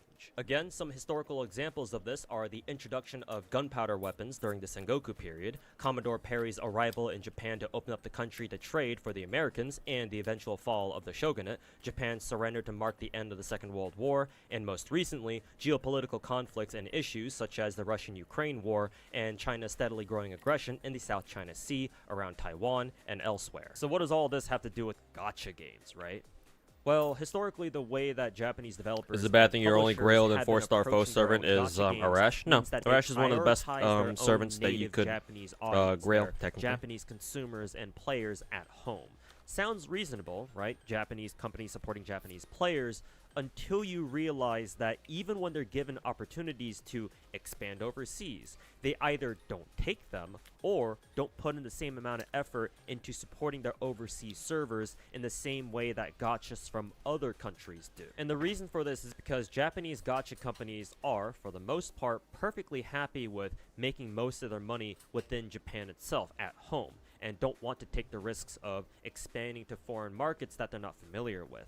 And whenever Japanese gacha games do establish foreign servers, they don't do it because they're trying to like capture a whole new market or audience. They usually do it because they're so successful in Japan already that making new servers, especially in the West, will likely be an almost free source of income for them because it's mostly a copy-paste job with some localization on the side that's not always done that well anyway. And if nothing else, they'll at least be able to pay for themselves and not pose a threat to their bottom line back home. To really understand this, we have to first set up some historical context. Following the release of what was likely the very first gacha game ever called Dragon Collection, developed by Konami back in 2010, gacha games steadily rose in popularity over the course of the decade, giving us games like Kantai Collection, Senden Senso Aegis, Grand Blue Fantasy, Fate Grand Order, and many others. The Chinese started getting into the gacha market towards the later half of the decade. Didn't you get gold games those in the like Medic Ghost Mission Online quest 1, add-on? Azure Lane, Like what? Ark Knights, and Extra others. missions? I But think throughout they the do give you some, 2010s, yeah. which I personally call the age of the old school gachas, the Japanese thoroughly dominated the industry, both in and outside Japan. However, that dominance will be terminated with the release of Genshin Impact in late 2020. MiHoYo, better known as Hoyoverse outside of China, revolutionized the gacha space with the generational success of Genshin, assisted in no small part by the COVID pandemic that coincided with its launch. And when I say revolutionized, I don't think I'm exaggerating, because thanks to MiHoYo and Genshin, the genre of gacha games was, for the first time ever, thrust into mainstream attention here in the West, and gacha games as a whole have never looked back since. If you're a new age gacha player, or in other words, you started with Genshin Impact or later, and you don't have much knowledge, if any at all, about gachas from before 2020, what you need to understand is that before Genshin, gacha games had nowhere near the presence as they do now outside Japan. In China and Korea, they were gaining momentum, since developers in those countries saw how successful gacha games in Japan were during the 2010s and decided to start making their own to get in on the market themselves. But here in the West before 2020, gachas were still very much so a niche anime game genre that were played mainly by deep-cut weebs. Your average anime watcher wouldn't have played gacha back then. No, we're talking levels of weeb here that involve reading obscure visual novels, oftentimes with a physical Japanese dictionary on your desk as you were reading, because you had no choice but to decipher the moon runes your damn self if you wanted to read them in the first place. So gacha's going from a sort of underground medium to a widely recognized, albeit very polarizing genre of video game is naturally a very big deal out here in the West. But in Japan, where gacha games were well established and thriving for a whole ass decade already, right? The impact, pun intended, of Genshin was much more muted because even with Genshin being a noticeable upgrade over the gachas they were already playing and were used to, the people over there saw it as just another gacha game. So Japan didn't experience like a revolution in gacha affairs like the rest of the world did, simply because they'd played these games before, at least on a much bigger scale. These new big production Chinese gacha games, starting with Genshin and onwards, might look fancier and higher fidelity. Wow, you can even play them on PC and not have to use a half a dozen different emulators that all set your CPU on fire as soon as you open them, but at the end of the day, they're still gacha games. And remember what I said earlier about the Japanese sticking to their guns so long as they didn't see a big enough reason to change what they're doing, right? Because Genshin and subsequent Chinese gacha games weren't perceived as a sufficient enough threat to the gachas that Japan already had, Japanese publishers and developers haven't really felt the need to change what they've already been doing so far for their own gacha games. But earlier I said that I want to see how gachas evolve out here in the West, not in Japan or other Eastern countries. What does Japan managing their own gachas over there have anything to do with how gacha games develop over here? Currently, as you're probably aware, Chinese gachas absolutely dominate the market and social media out here in the West. Whenever you hear Westerners talk about gacha games, it's usually related to one of what I would call the big four: Genshin Impact, Honkai Star Rail, Zenless Zone Zero, and Wuthering Waves. This is the direct result of Genshin's successful launch back in 2020. Again, a launch that was so generationally successful that it's still coasting on that momentum 5 years later and inspired a whole wave of upcoming Chinese gacha games that I affectionately call Genshin clones. But to flex my unk power some more, I've been playing gacha long enough to remember a time when that wasn't always the case.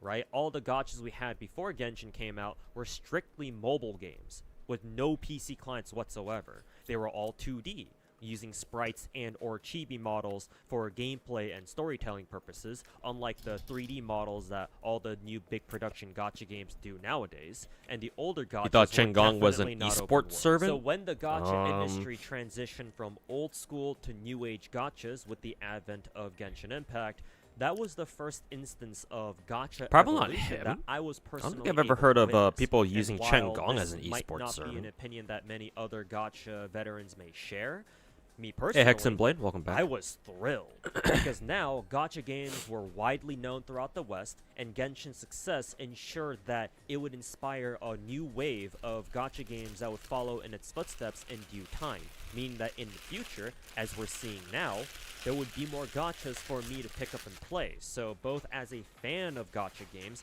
and as a content creator who focuses on gacha now, this was basically everything that I could ask for and then some. Alright, And with BRB. the release of Wuthering Waves, the first of the impending wave of big production Chinese gachas that were inspired by Genshin's success, the Genshin clones as I called them earlier, I was initially looking forward to how all these Genshin clones would help the genre evolve. Obviously they were going to take a lot of their cues from Genshin itself and then of course from each other, but hey, that's how it goes sometimes. And then came the Stampede.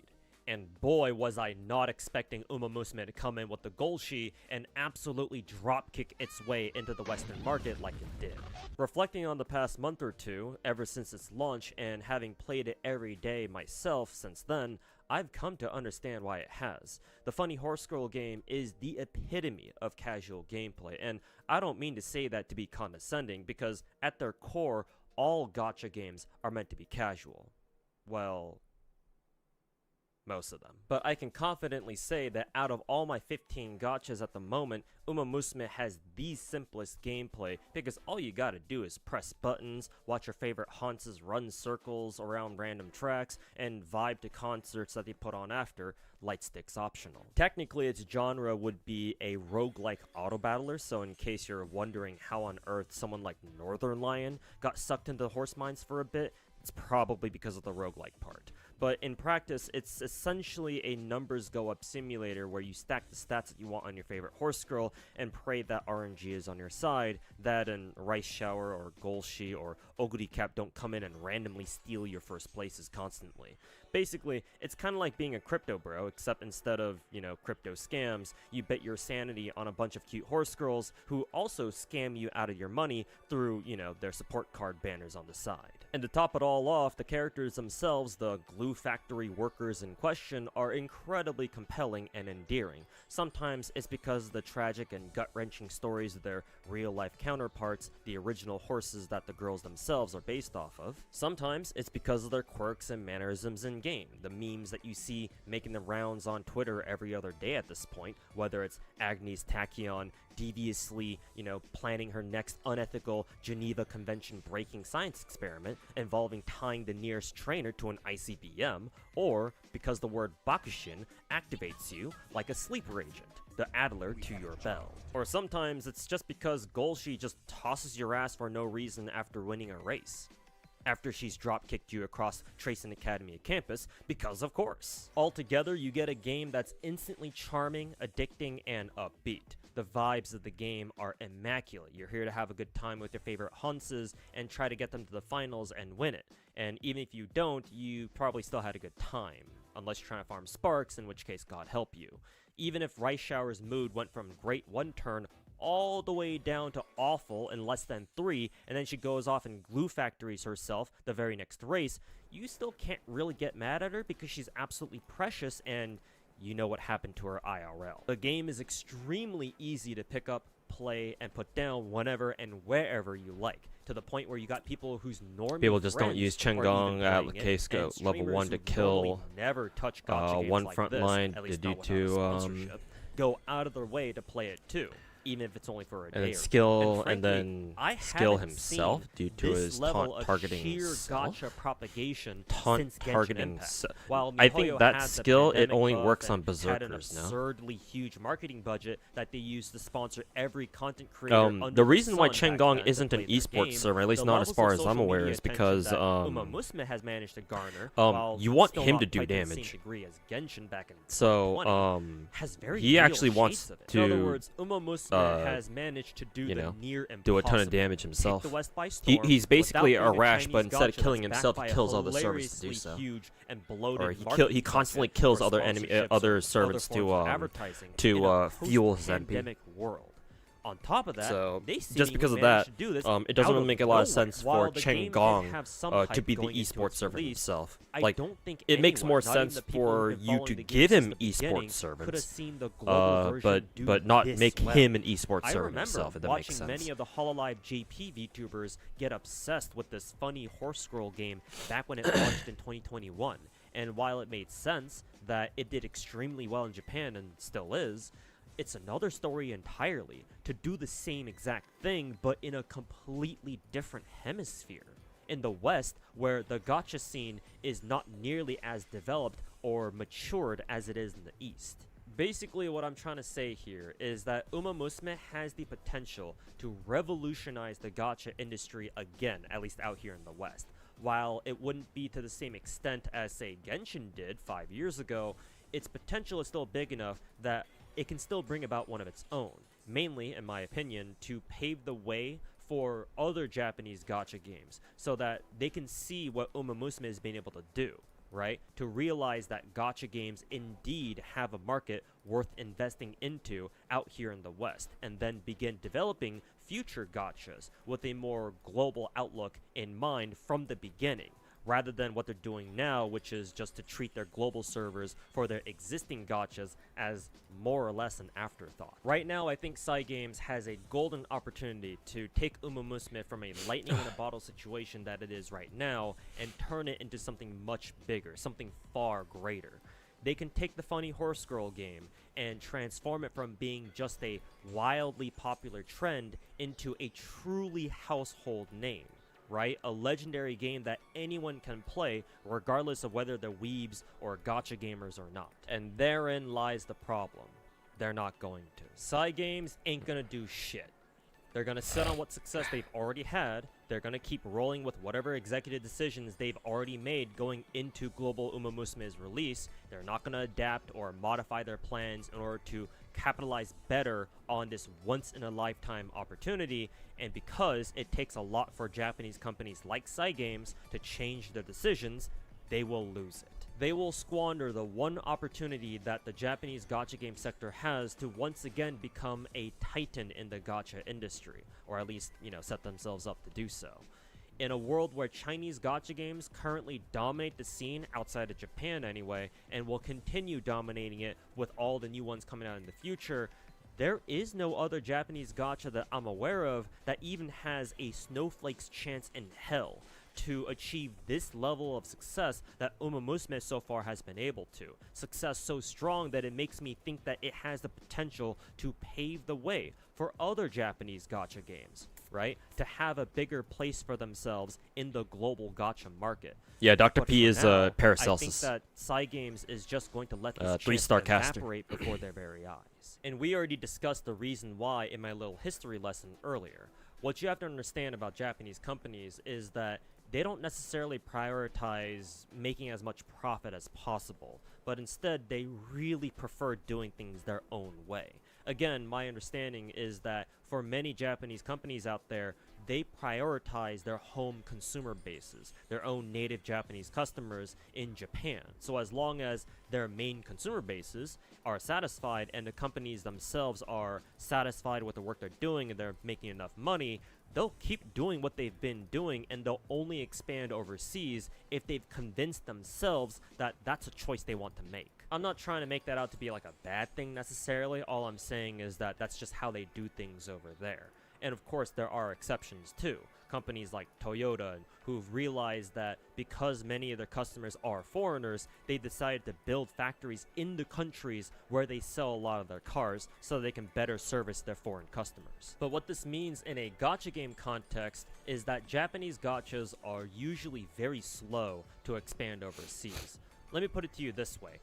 When was the last time you've ever heard of a gacha game that was developed by a Japanese studio, published by a Japanese company, that launched with both a Japanese and a global server at the same time? As far as I'm concerned, unless there have been others you've that used I'm any not 3 aware of stars. that had done something similar, Most only used there's 1 or 2. exactly one. There are some pretty good Magia 3 stars Exedra, out there. the sequel to the now Paracelsus EOS is one of them. Magia record. Shufu is also Because another 2. I don't know Exedra if you have actually heard did though. launch all of their servers at the same time on March 27th earlier this year. But this is a huge anomaly for Japanese gacha games because how they would go normally is that they would first release in Japan, and then come out with a Chinese server a bit later, Taiwanese and Korean servers too while they're at it, and then maybe, just maybe, after a couple of years, give or take 1 or 2, they'll come out with a global or at least a North American server for the West. The very first gacha game I ever played and still played to this day, as you can see on my tablet right here, is Fate Grand Order, and that's exactly how FGO was handled. Launched in August 2015 in Japan, came out 2 years later on NA in late June of 2017. Princess Connect, launched February 2018, global server launched 3 years later in January 2021. Hell, even Magia Record, the gacha that came before Exedra, launched in Japan in August 2017 with its own NA server, launching 2 years later in June 2019. And we see, yet again, the same pattern unfolding with Uma Musume, with possibly the longest time gap between its JP and global servers for a gacha that I've ever seen. Launched February 2021 in Japan, with global launching 4 years later in June 2025 earlier this year. It's not just delayed server launches though. Japanese gacha games simply do not provide the same amount of support for their global servers that we've come to expect out of Chinese ones. When Genshin Impact came out, for example, they hit the ground running. No, sprinting.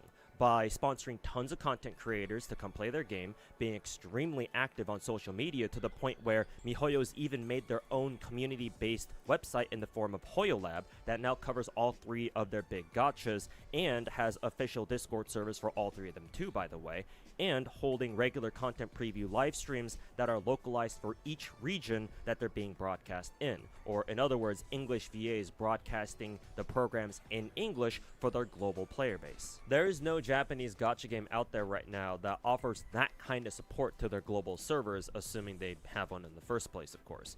To the credit of the ones who do, though, some of them have been getting better about this. FGO NA, for example, has their own version of preview streams in the form of Chaldea radio broadcasts, where they preview upcoming content for the game, and even have the head director of the Japanese server for FGO, Kanoyoshiki, come to speak to their players in English, even though he's not a native speaker. And his English has improved dramatically over the months since he first started doing so, which shows that he does genuinely care about his Western players. But that doesn't change the fact that FGO's NA server, for the entirety of its existence, has always been 2 years behind the JP server, and that will not change anytime soon, if ever.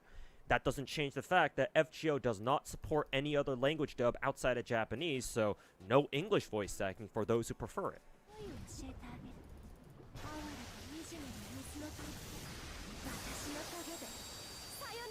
There's no PC client, its account transfer system is downright ancient, with no option to simply tie your account to a social media account or even to an email. It has no official Discord server, so your next best option is the FGO subreddit Discord, and they barely sponsor anybody, with the exceptions being some big-name Hololive VTubers like Pekora or Ina, and a Japanese wrestler, apparently. Again, Japanese companies do their own thing, and as long as they're happy with it and see no reason to change, at least not much, then they simply won't. And if we consider the lengths to which Chinese gacha games have gone to capture and secure their overseas audiences, Japanese gacha games seem like they're lagging behind even more.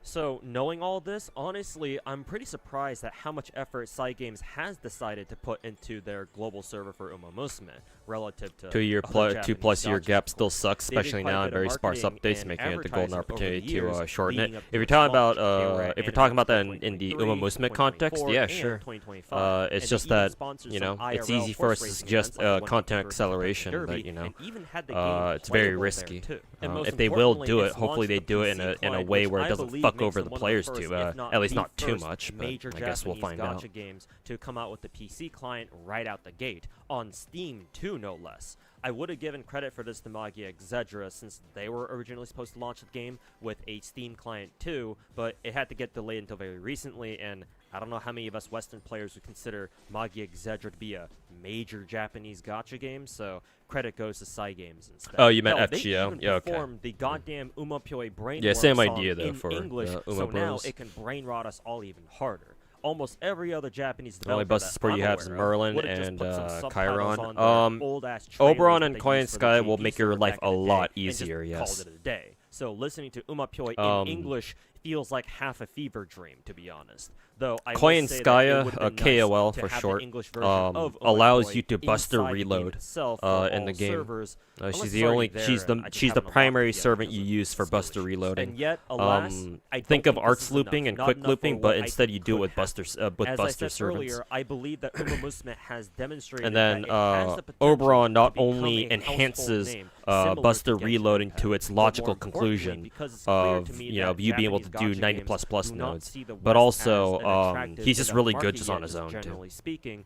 Uma Musume exploding onto the scene in the way that it has the potential, I think, to change that mindset. The funny horse girl gacha can help pave But the more, way for future clairvoyance Japanese EX. gacha games to enter the global market in a big way, to show other Japanese gacha game companies that yes, Westerners are in fact a market worth investing into, in case the past 5 years of Chinese gacha dominance didn't show that already. And in case you're wondering why I'm so bullish on Uma Musume's potential, I got two main reasons. One, it's for the sake of competition.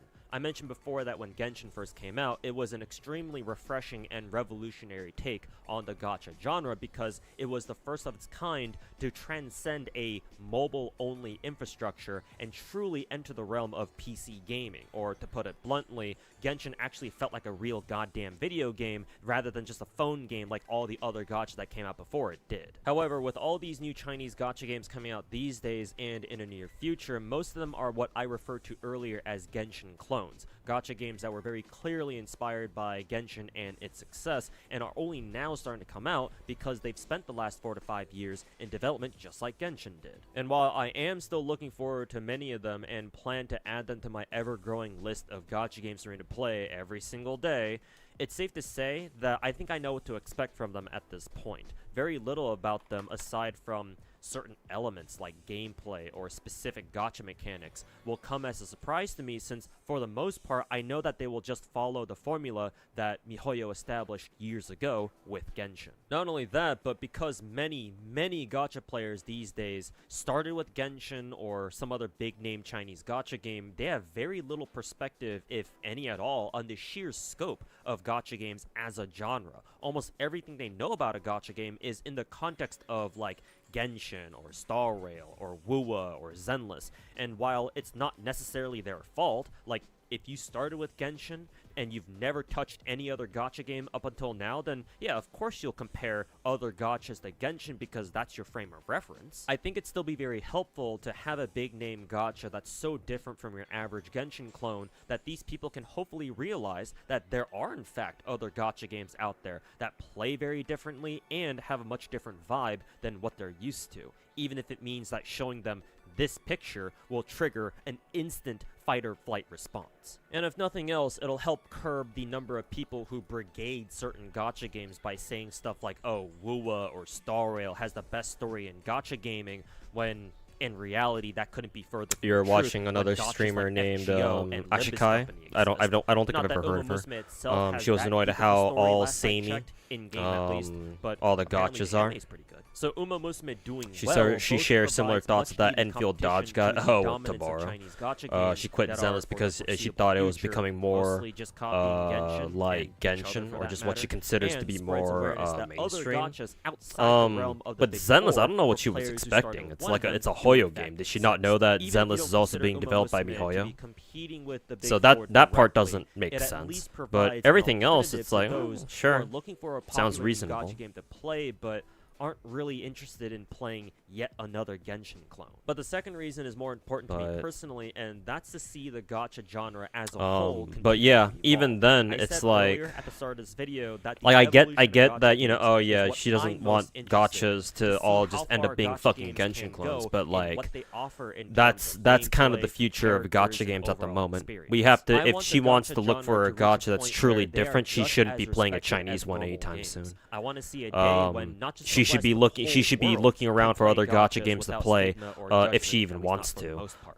But the Like, genre you know, isn't there tell her yet. to look There's still a into long way to Korean go, and gachas a lot of or things that I think Japanese gacha games gachas. must do first But if you they are know, to evolve if my properly like assuming and that she's truly earn not respect really from a gamers, fan of both gacha those games who themselves, play them she just and wants even the those who attention. don't. I'm not So saying any that she's gacha trying to game be an that I attention think whore, has but the you know, potential the to vast take the majority genre of a step gacha further content down creators this out there, path is a game that like I want they to see fully only play the capitalize big on their gacha games chance because to those are go what as brings far in the as they views. can, not just for their own success, No matter but how for the much they success talk about of how the they love entire gacha games genre. or how much they're And right addicted now, to gacha again, games, Uma whatever. Musume has They're the not potential really. to make They a just like bookmark playing in the big four. history of gacha games, not just for itself, but even Because perhaps the for big rest four of the gacha games Japanese pay, gacha you know, industry too, they're the real at least from the breadwinners. context They of, put like, they possible they global fucking servers. put And food I on the think table side for them. games should, or at So least they're not going to be that strongly interested in consider playing other doing gacha as games. much as I don't they know. can Maybe to she plays expand the gacha game's games just influence on and the side. popularity She out doesn't here in the doesn't West. bother For playing them on example, stream or they could something. add In which English case, voice hey, acting good for for the her. entire cast of the game. It'll take But some yeah, time, she for shouldn't be sure, looking at Chinese especially in the wake gachas of that one if she wants to stupid, look for like a dumbass truly English different VA strike, gacha whatever the hell that experience. was. Like you're But it just should not still going to be get that. doable, Sorry. especially now that it's failed.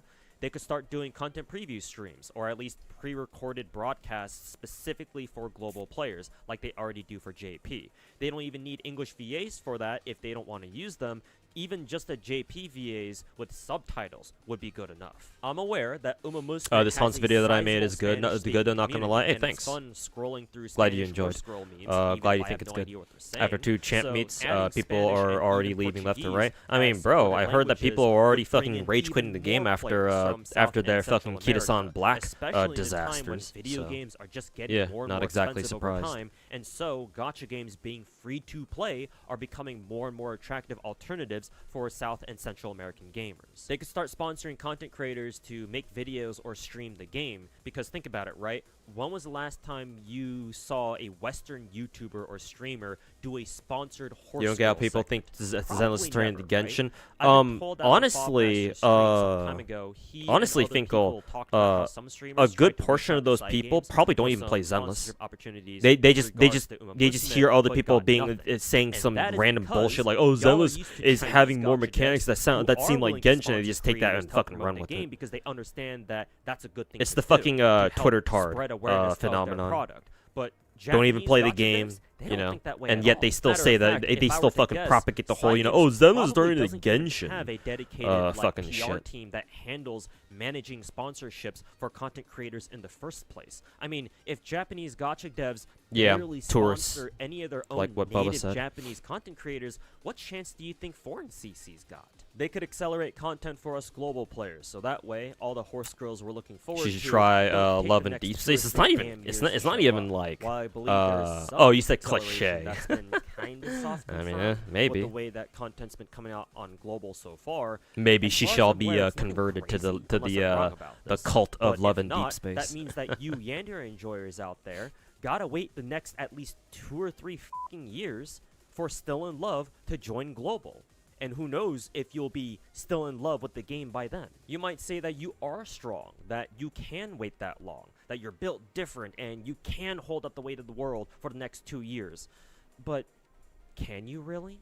You, most likely a new age gacha player who started with Genshin Impact like everyone else did, and haven't touched a gacha game outside of Uma Musume itself, of course, that didn't have corporate Chinese money backing it so hard it might convince Sony that they should go revive Concord, think that you can wait that long for future Hanses when all these other gacha games are coming out in that time?